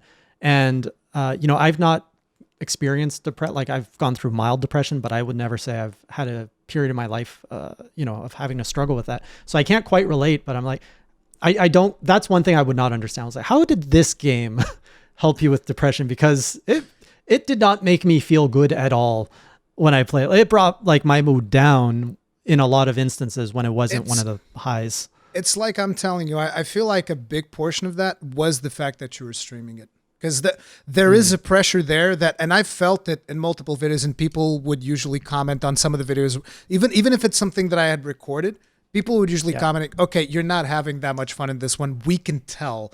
Because you started to get a feeling where it's like, okay, you're just trying to go through the motions to finish this and wrap this up, and people can tell. And I kind of feel like that is what was happening throughout a lot of your live stream, because like you got through the whole Monster Hunter arc, right? And it was good and it was exhilarating. It was like this big thing. And I feel like your expectations for Souls was like, oh, it's going to be the same thing. I'm going to understand and I'm going to get through it. But you struggled, and then when you struggled, it just kept going downwards and downwards and downwards. And that's the difference. It's just like the streaming thing can be a positive, can be a negative, but I do feel like a big portion of your experience, the streaming part of it made it not as good. I could be wrong, but that's just the way that I kind of feel. Potentially. But I still think if I was not streaming I would not have done it at gone. all, yeah. So again, maybe it is one of those games that kind of gives you that field to play around with and escape. And maybe that's what, you know, especially if you are that experimental type player that I am not, I guess that's the appeal. It's that clicking of trying and having fun with the mechanics and what you can do.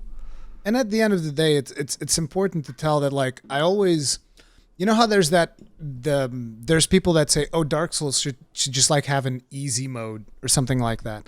And I always kind of like fire back against that, because I feel like, no, because the point of this game, the struggle is a part of the game. Like, you overcoming an obstacle is what gives you, potentially gives you that sense of achievement. It's like, yeah, I did it. I beat it.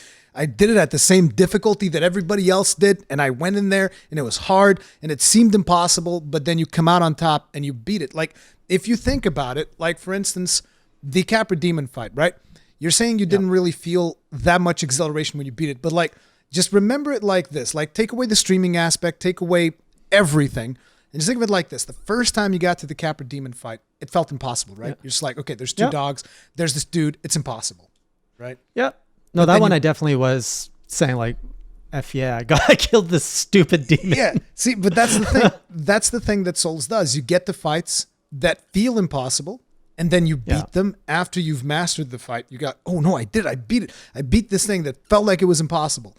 And that's what you get out of it. And if you had an easy mode, you kind of defeat the whole purpose of the game. Like, I literally believe, and I know that people roast me for this, because like, I actually made a video for when it came to the Sekiro discussion. I said, I will die on this hill. And easy mode would ruin these games. Because I agree with you. Every game that has like different difficulty modes, what ends up happening is that, at least in a lot of these games, the balancing is done in a poor way. So when you want the harder experience, it just becomes like, oh, this thing just has more health now and it takes you longer and it deals more damage, and that's the challenge. And 90% of games, that ends up being the difficulty modifier, and that's why I don't like it, because like, that's not difficulty, you're just artificially extending the fight, and it's not fun. And Souls is one of the few games that manages to strike that balance. But again, at the same time, it doesn't mean that it's for everyone. And maybe you don't like it as much. Maybe, you know, it matures over time and you're like, you know, actually I like it more now. Maybe you revisit it without the pressure. I don't know. But ultimately, it's not going to be a game that's for everyone, and I think that's fine. Oh, absolutely.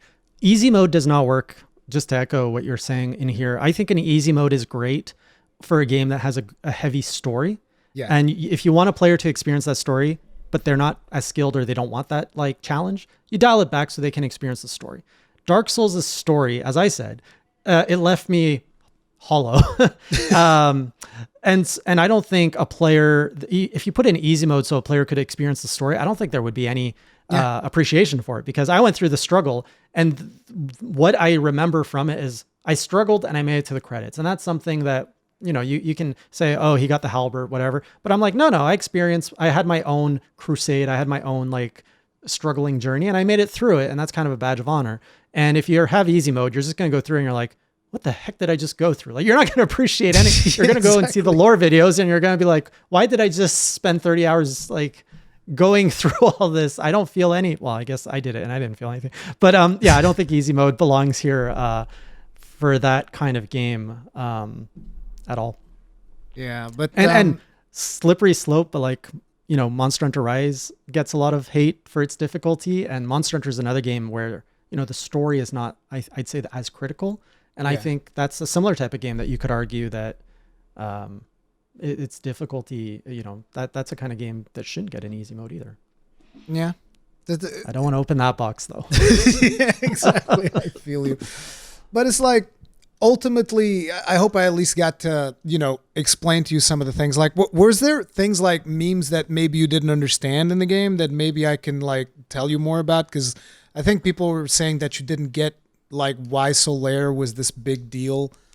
Like, well, I think I got it more after seeing the lore videos, because I understood that people figured out that Solaire may have been like, there was a fan theory that he was the child, the son of Gwyn, yes. Gwyn. And then I guess in Dark Souls 3 that was disproven, or later, and someone disproved it. Yeah, because it's Andre. That's the son. And a lot of my comments were saying how Solaire is the only positive force in this whole game. He's not the only one. Don't you remember Onion Bro? Onion Bro's pretty cool. I mean, he's not. Yeah, he's a chill bro. Whereas Solaire is like more of a champion. You want me to tell you the story of Onion Bro? Yeah. What's the story? So Onion Bro, the first time you meet him, depending on where you are in the game, because it's actually a really sad story, but you meet him and he's at that gate in Sense Fortress, right? I'm not sure if you saw him there. Yeah, that's it's right. Like still closed, so you can't open the gate. So eventually when you open the gate, he goes to a spot in the fortress that is missable. You might not see him there. I missed that, yeah.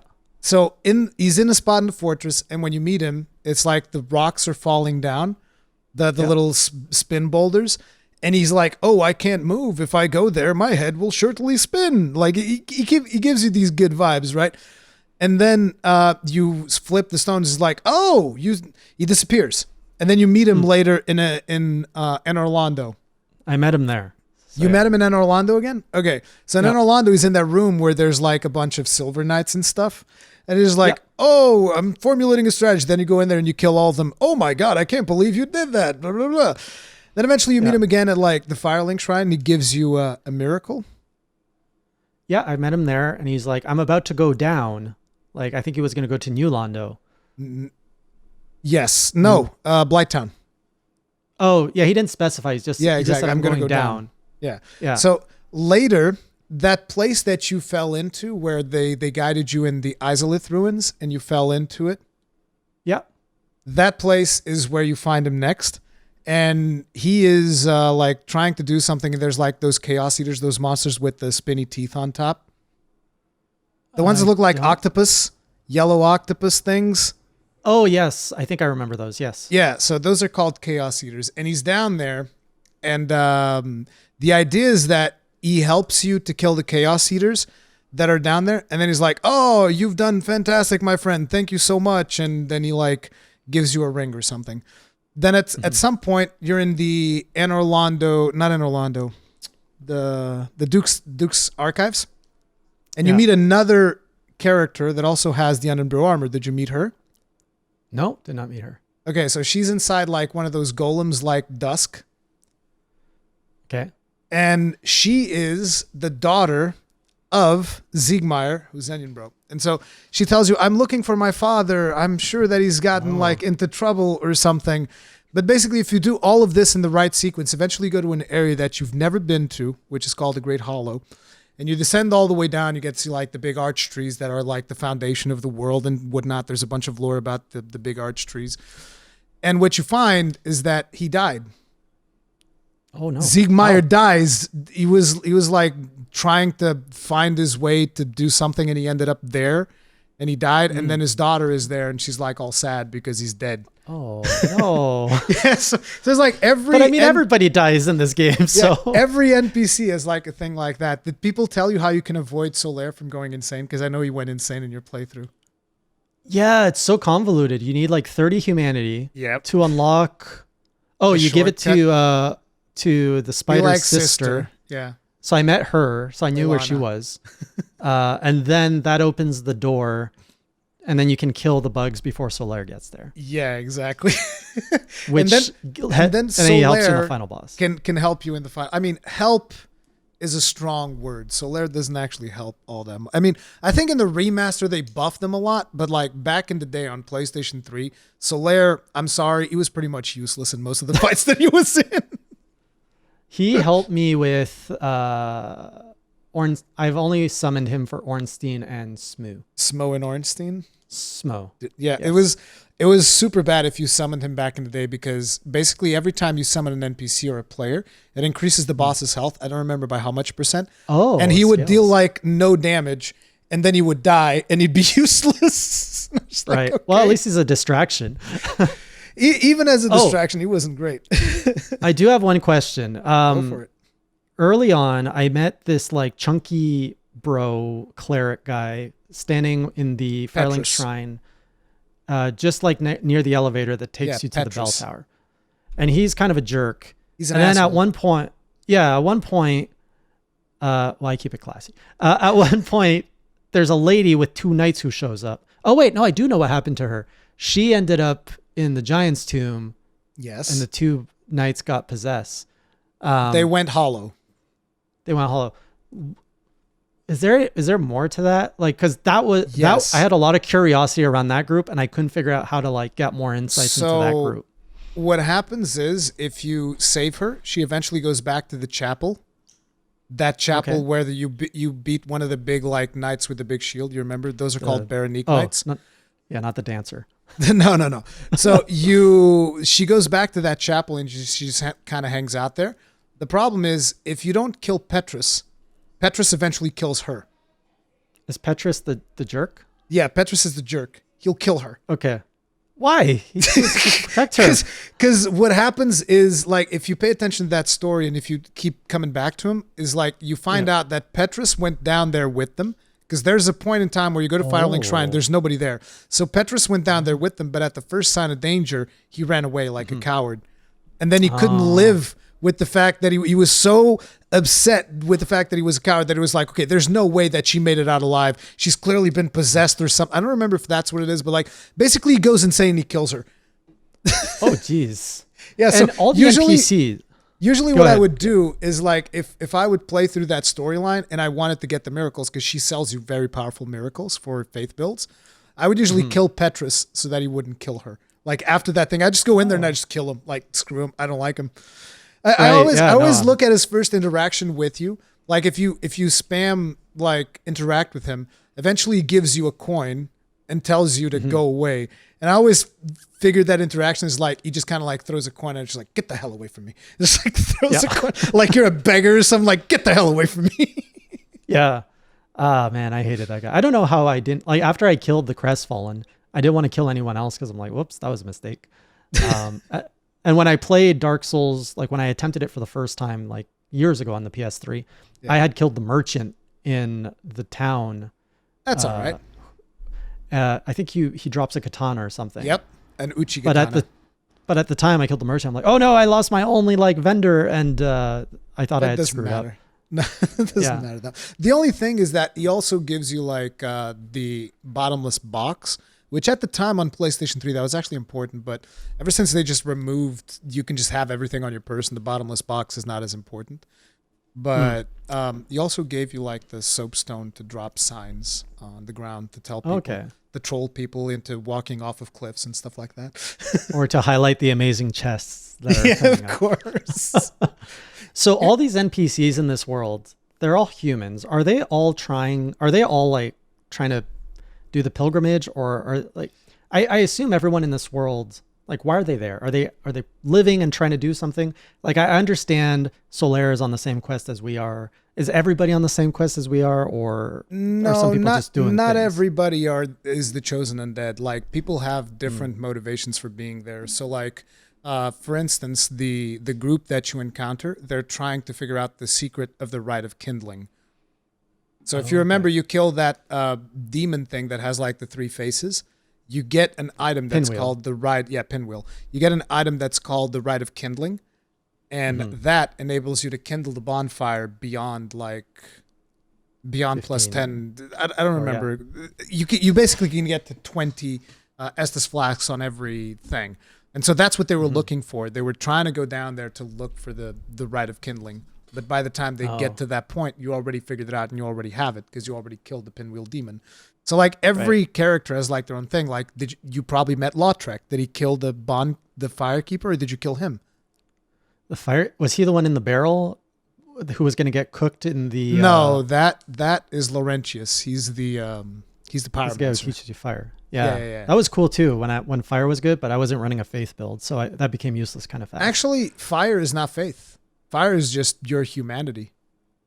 You don't need intelligence. You don't need anything. Fire is just like, you eventually get spells that scale off of the amount of humanity you have on your character. That's why it's so powerful.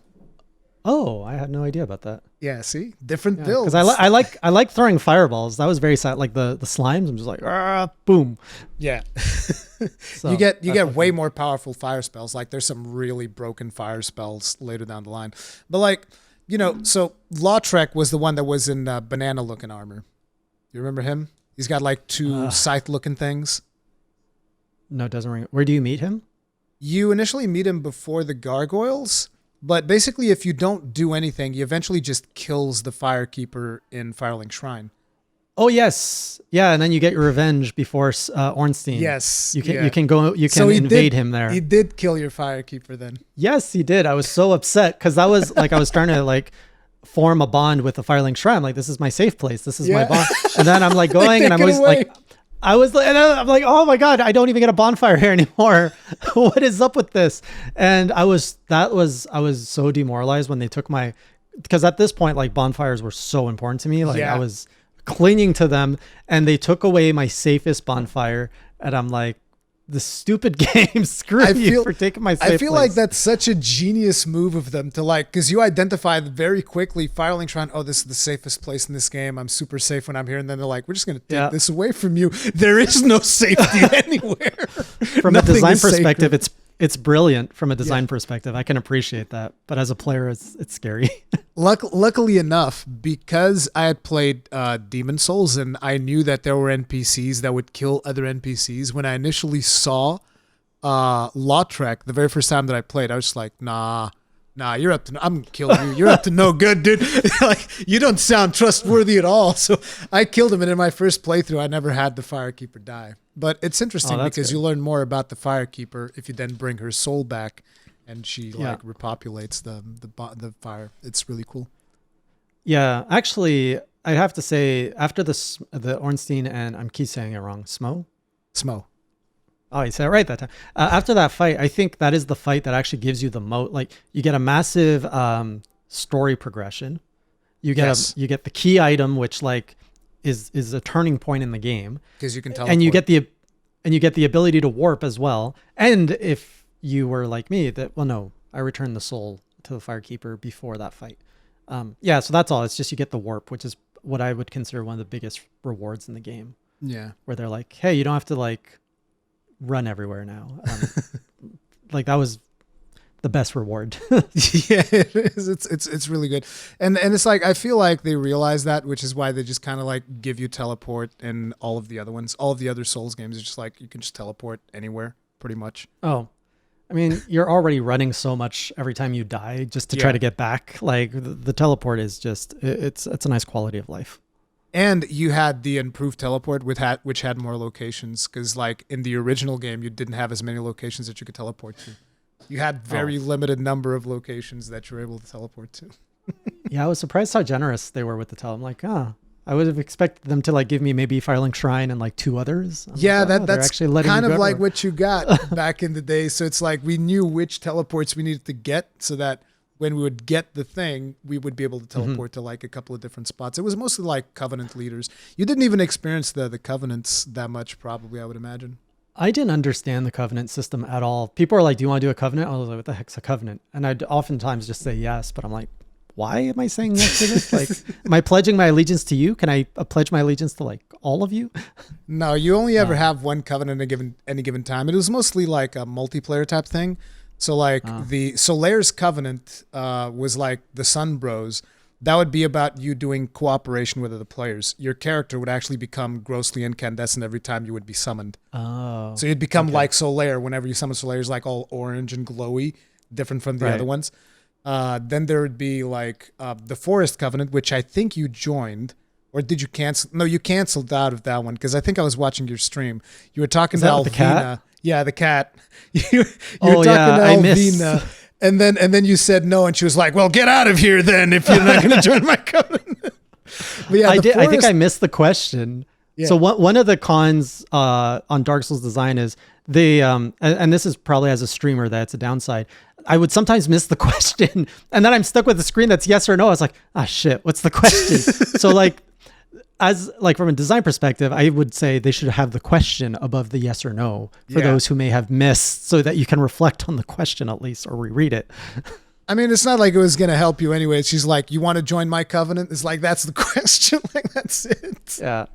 But for the Forest Covenant, to give you an idea, what you would do is they would give you a ring, and then every time another player would enter the forest, and it's like every time that you would play online in Dark Souls, they would like set you up with a pool of random players that were around your level.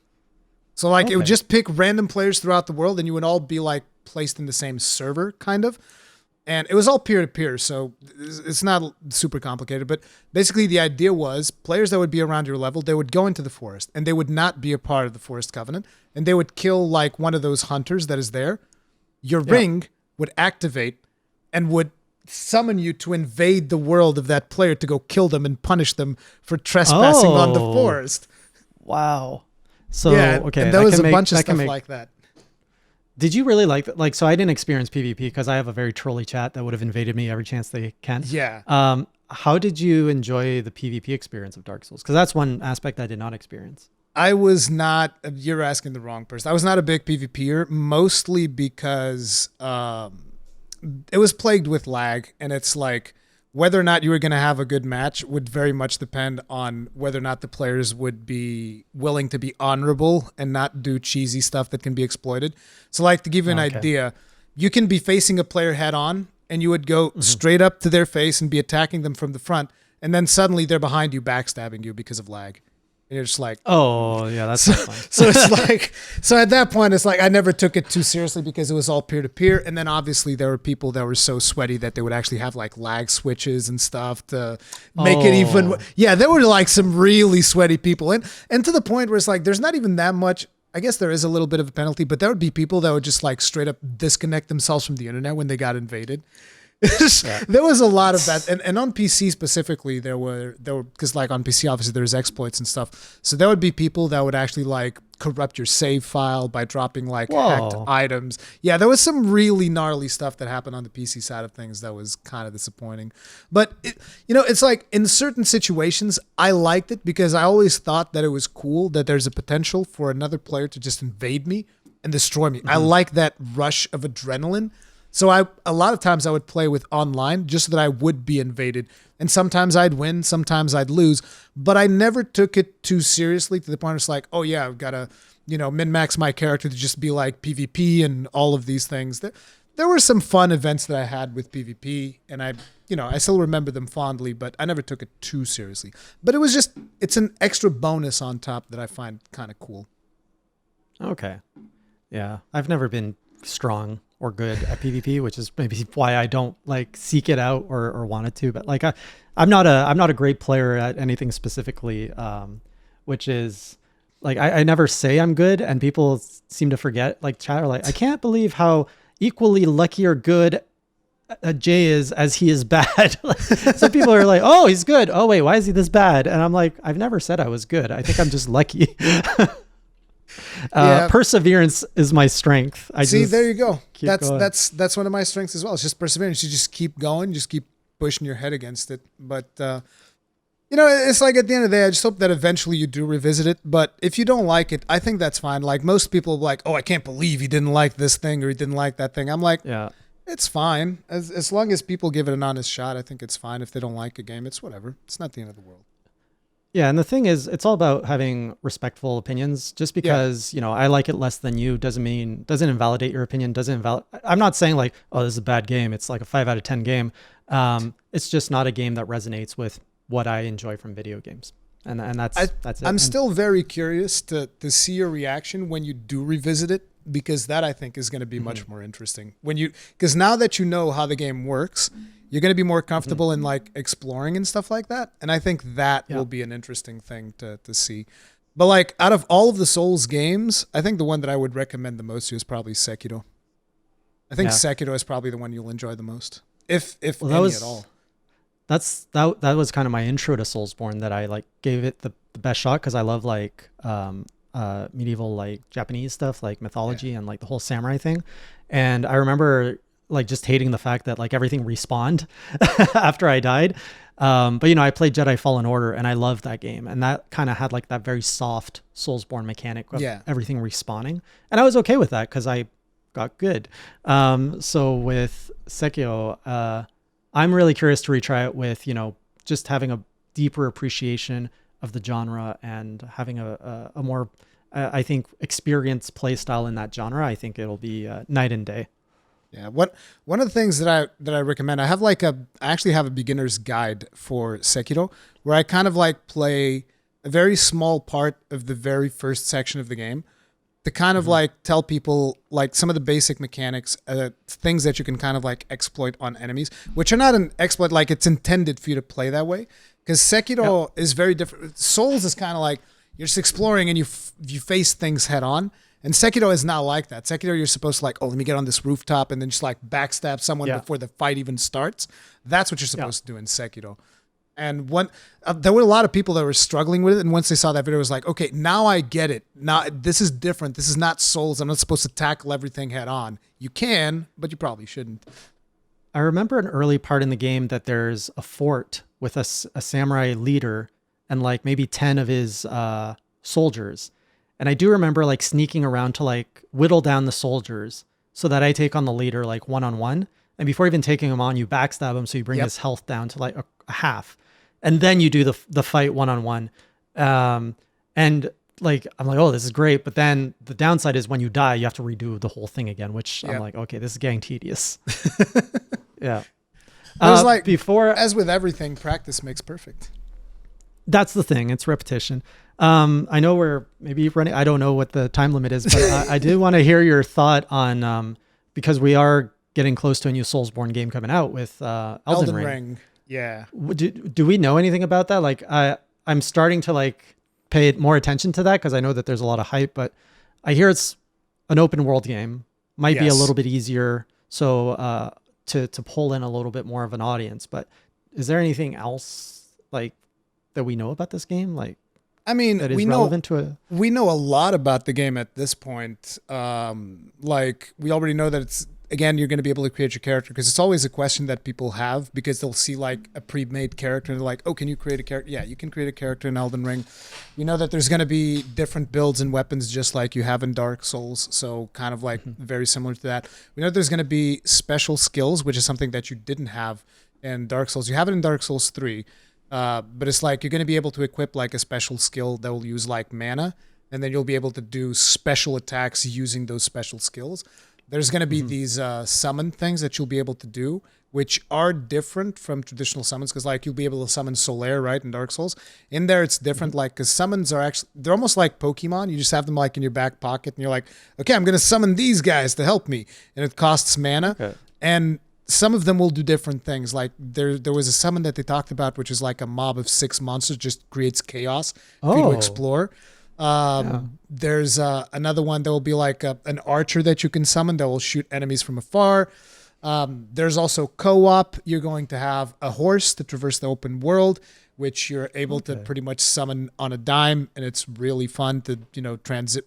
From what people tell me, it's really fun to transition from mounted combat into regular combat, because you can actually fight stuff from the horse.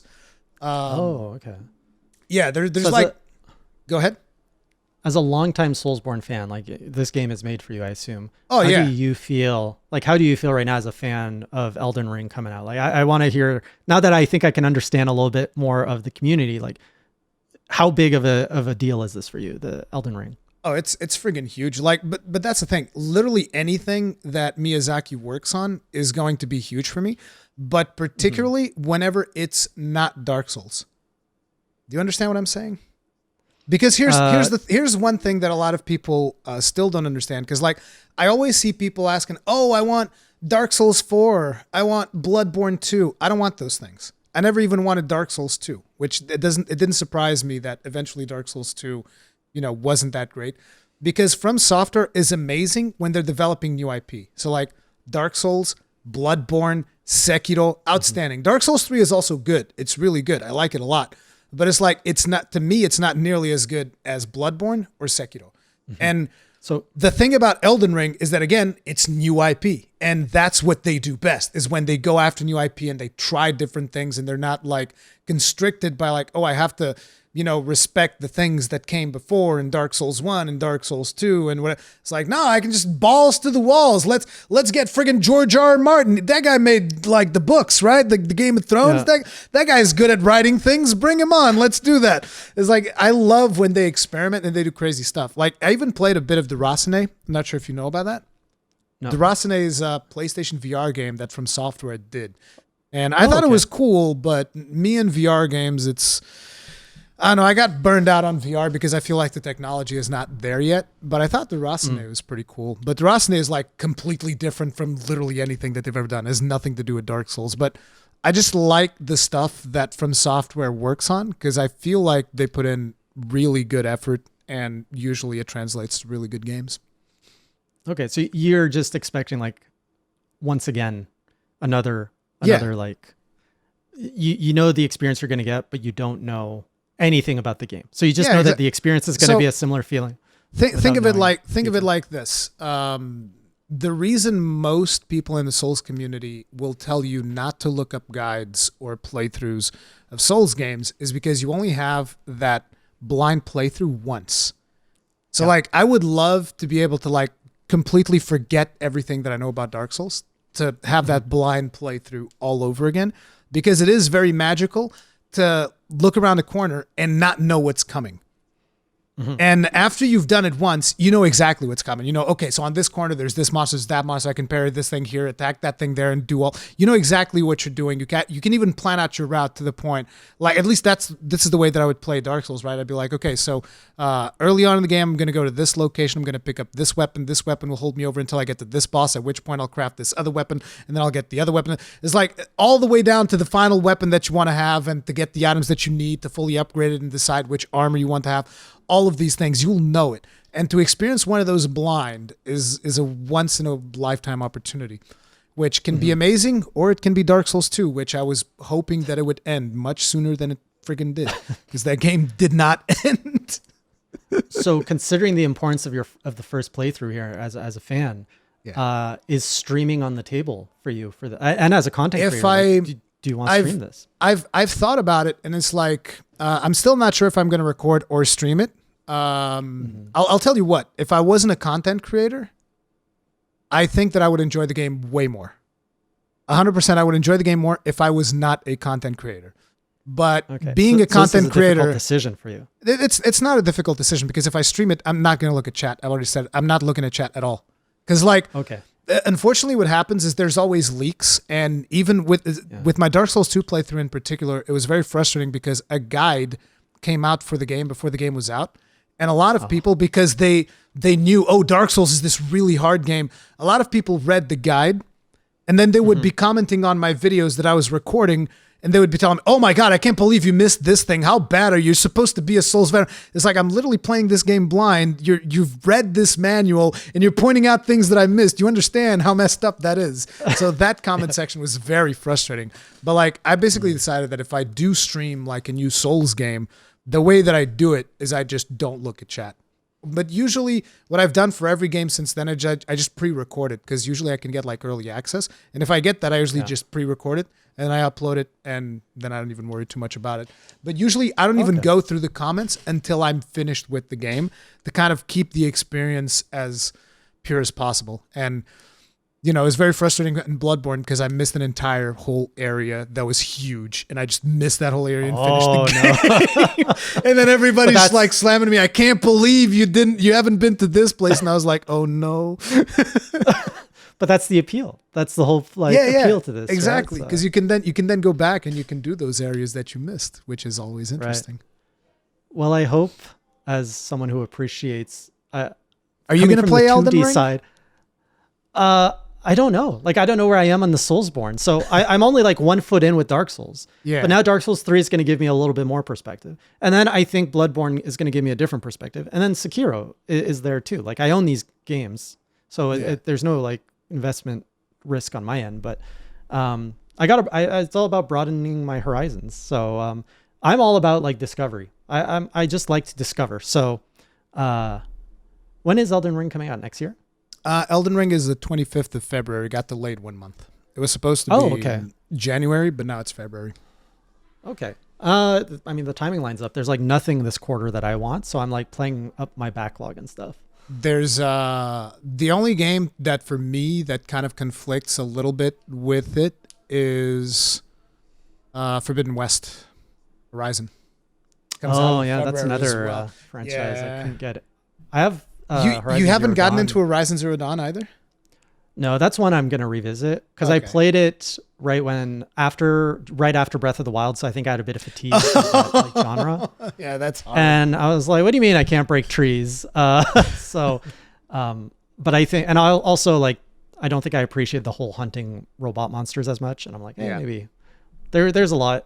There's a lot to try out there. You know that the developers were actually partially inspired by Monster Hunter, because I got to ask them that at E3. Oh, no, I didn't know that. Yeah, they were just like, we were partially inspired by Monster Hunter for the for the monsters that they have, the mechanical stuff. Yeah, that's cool. I've also become a sucker for I've always been very strong advocate for consoles.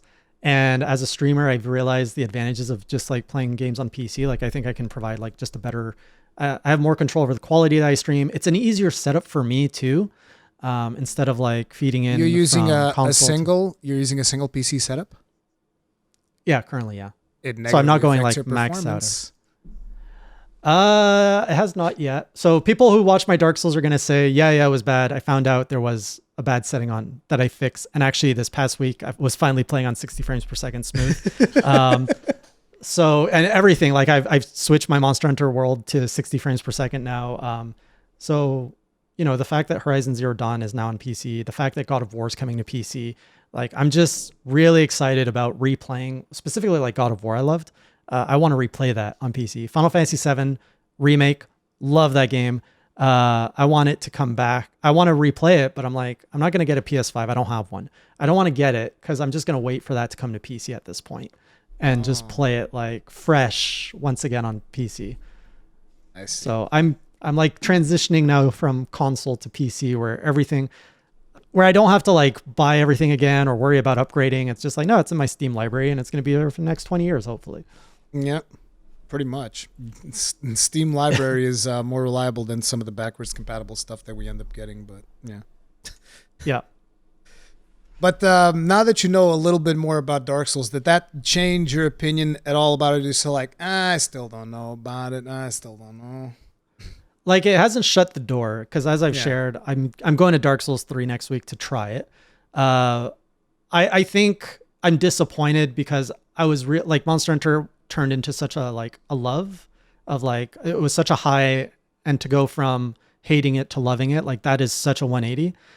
And while maybe that was an extreme case, I was expecting to go from Dark Souls of like, I hate it to, oh, I'm in it and I'm excited about like Elden Ring, but I can't say I'm excited about Elden Ring because I'm not excited about Soulsborne game yet. Yeah. But I think I understand it more. Like, I love the fact that I can talk to someone like you and understand and talk about like, oh, that NPC ringing the bell here, going there. Like, I'm glad that we can have these conversations. But from a gameplay perspective, it hasn't, done that click yet. It hasn't really clicked for you yet. Yeah. It's again, like I said, I do feel like there is like a part of there that is like the mental strain of having to do the stream and having to perform and having these objectives that you're trying to meet, where it's just a game that is better played if you don't have any of that. And you're just like, oh, I want to go over here and see what's there. And if I don't progress, then I don't progress or whatever. I just want to explore and figure out what's going on. Because I'll tell you right now, that's the way that I'm playing Elden Ring. And this is something that I always tell people whenever I'm playing a From Software game for the first time. If I happen to be streaming it, I always tell people, listen, if you're looking for someone that's going to be running through the game and going fast, like, you're in the wrong place. I'm going to be the last guy of all the content creators to finish this game, and I'm going to die a lot along the way, and I'm probably still going to miss a bunch of stuff, but I always just try to at least play more for the fun aspect than playing for like, oh, let's do this, let's get to the end, let's finish the last boss fight, because there are situations where you do get frustrated. Like with me and Sekiro particularly, there was this boss where people saw me rage on stream. I was just like, oh, I hate this game so bad. It's the worst boss ever. I was so pissed off because it's a boss that kind of like changes things a little bit from what you're used to in the game. And then eventually I beat it and I was just like, oh yeah, take that. I hate you. But it's like, I think that a lot of people don't understand that it's easier for us to get frustrated than for someone that is not streaming. There's pressure there that eventually leads to additional frustration. And, some people can deal with that better. Other people don't. Like, there are situations where definitely I get really pissed off. Like even Metroid Dread recently in my channel, although that was also because this controller, good God. I was doing a boss where I needed to do the space jump. And I'm not far into Metroid Dread, so no spoilers. No spoilers, yeah. But I had to do the space jump thing, and it wasn't registering properly, and I kept missing it. And I'm just like, dude, I was pissed off and screaming and saying, "This is terrible. I don't know what's going on. I hate everything." And then I swapped to the Joy-Cons, and I was like, "Oh, I can do this fine now. This is easy." The space jump, that's you're talking about like the jumping double jump multiple times in the air. Yeah. And you're shining. Like your through attack, I think it's what it's called. No, I wasn't doing the attack. I just needed to do a double jump, and I couldn't do a double jump properly. It's so frustrating. Because in the older Metroid games, in my opinion, like the jump can be a little finicky if you don't input it properly. Yeah. And you said you didn't play the older Metroid games, right? No, I didn't. Yeah, like Super Metroid, a lot of people will proclaim, it's prior to Dread, it was the best Metroid game and like lives very well. I played Super Metroid for the first time 3-4 years ago, and my first reaction was, what's wrong with the controls? And people will say to this day, no, it's good, like it's intended that way. It's perfect. But I think as someone who specifically like had troubles with Dread, like as you're saying, with the controls, if you ever go into Super Metroid, just be prepared. I think it might give you issues, because I felt it was like the controls are a little finicky, and like Samus is kind of like heavy. So like you like land harder. I don't know. It's just not the platforming I was used to. I feel like my favorite Metroids are the Prime. And I never even finished Prime 3 because I got burned out. I played like 1 and 2 back to back. Then I got 3. I was like, whoa, this is too much Metroid, dude. This is like, I can't. It's a lot. It's all the same. The Primes are fun. I like it too. But I just hope that, again, I hope that eventually it clicks for you. And if it doesn't, it doesn't. It's whatever. I wouldn't force it too much. I definitely wouldn't commit to finishing another one if you had such a rough time with Dark Souls. I wouldn't commit to finishing any of them. Like, don't do pledges, because eventually you're just going to get more frustrated and you're going to end up hating something which you could potentially enjoy it if you just like played it a little bit more relaxed, as opposed to having that pressure of being on stream and whatnot. For sure. The pledges helped me appreciate Monster Hunter, which is why I like that formula. maybe pledges are not the way to appreciate Dark Souls. Yeah. Like pledging to kill every boss in Dark Souls. Oh boy, no thanks. Like I would have been on Manus forever. I did a run of Dark Souls, which I called the Miyazaki tribute run, which is like me paying homage to the creator, right? And that run was like, so first I did a normal run so that I would be in New Game Plus without ever upgrading my health. Never upgrading my health. And then I get the New Game Plus, I equip the Calamity Ring, and let's go. Oh my God. You like pain. Wow. Dude, I died so often. It was so bad. But it was fun. It was still fun because, there are people who run these games without taking a single hit. You've heard of no-hit runs, right? People run these games all the time without getting hit. And I'm just like, dude, it just shows you how precise the game can be. It's insane. It's all about the mindset. Yeah. Yeah, it is a unique experience, and I'm just always concerned whenever someone's like, I did not have a good time, and I'm always trying to figure out, okay, but why? It's always interesting because, one of the reasons why I got into content was to, my very first video was to teach people how to tank in World of Warcraft because there were very few people that wanted to do it. And I was like, okay, here's how you tank in World of Warcraft to see if people would give it a shot. And then another game that got me to do it was Dark Souls. I started creating videos saying, this game is not as hard as you guys think. Here's a couple of things that you should think about and then try it out like this. And I got a ton of people to play Souls like that. And I was very happy. Yeah. Well, I think you've kind of hit it. The streamer perspective is one thing. My expectations not aligning with the reality. I think there was a lot of offset between expectation and reality. And I think, as a new player, as you say, I think there was a lot more that comes out of putting the game down and revisiting it later. Like as soon as I went to New Game Plus, my first thing was, how hard is that first boss again? And I ran straight to the boss and I killed him in 2 hits. And I was like, oh, yeah. And there was a part of me was like, what else has changed? Exactly. So the spark was there, but I think I'm very happy to put this game down for now, but I do want to revisit it in 3 to 6 months just as a what's this game like when you've put it down and revisit it? Yeah, when you know and you know how to get around. Yeah. I think it'll be a very different experience. So I'm looking forward to that. Just going back to there and being like, all right, shitty world, let's take you on now that I know about you and what to do, and let's see how it's changed. I'm still curious to see what's going to happen with your other Souls games. So I'll definitely be keeping tabs on that progress. So that's your next project, Dark Souls 3? That's what you're doing next? I'm committing to one stream. Yes. So and the outcome of that stream will decide where I go next. So if I like it, we're going to keep going Dark Souls 3. It's also what my audience has asked the most. And if I don't like it, I'm not going to put anyone through. I'm surprised they asked for Dark Souls 3 as opposed to Bloodborne, because Bloodborne is usually more beloved than Souls 3. I didn't give them the option. It was a poll with options.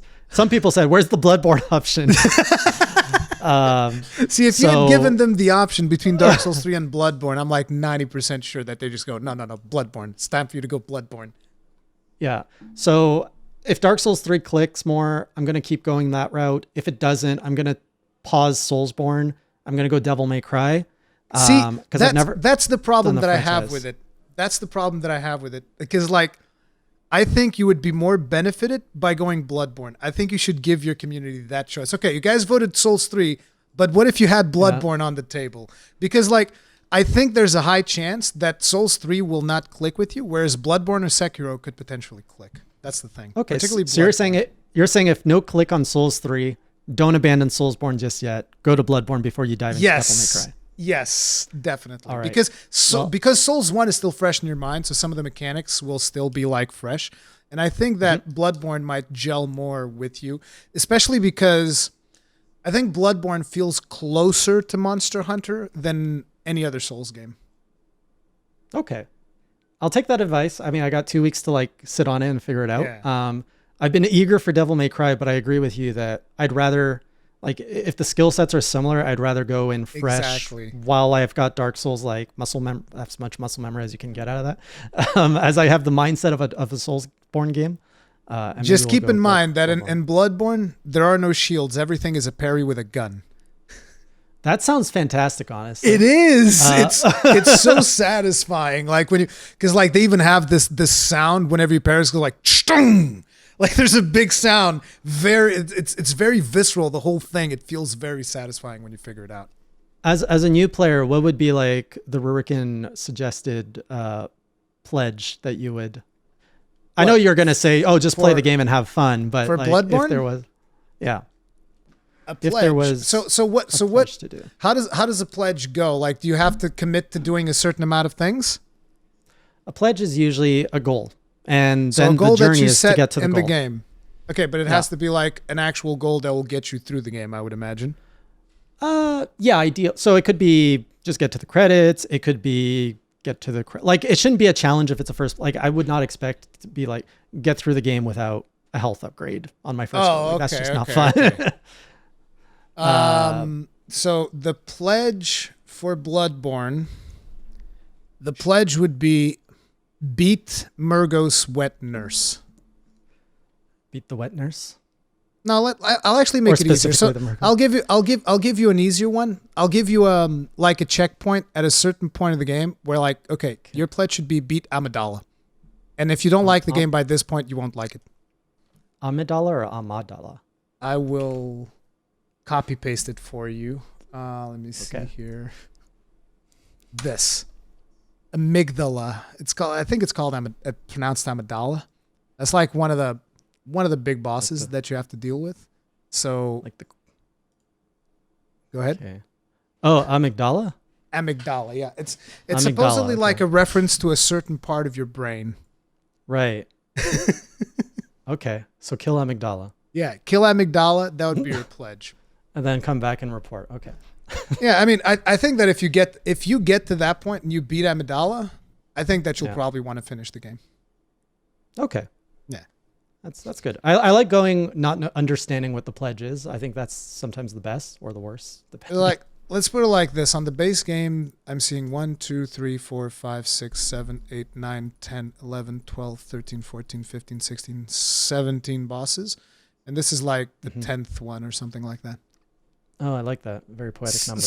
So it's like you get to this point in the game, and then if you're like, okay, I don't like it, I've done my pledge, I'm done with this game, I'm done with the Soulsborne franchise forever, whatever. Because if this doesn't click for you, I don't think any Soulsborne will. Right. Well, I still want to revisit Sekiro, so yeah, or Sekiro. You can still do that, but yeah. Yeah. Anyway, I think we'll wrap it up there.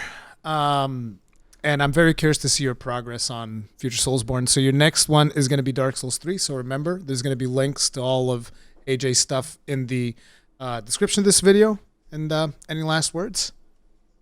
No, just thanks for the chat. Appreciate talking and nerding out about Dark Souls and with you. And yeah, if anybody wants to check out, my format is always I stream and then I journal my experience. So getting through a game lately has been like 10 journals worth where they're like 10-minute videos and I just kind of recap the stream and my experience. So if you're into that, check out the links below. And otherwise, I'll see you guys the next time I make progress in any of these games or communities. All right. We'll see you guys in the next one. Stay strong. Stay safe. Peace out. And keep it classy. Keep it classy.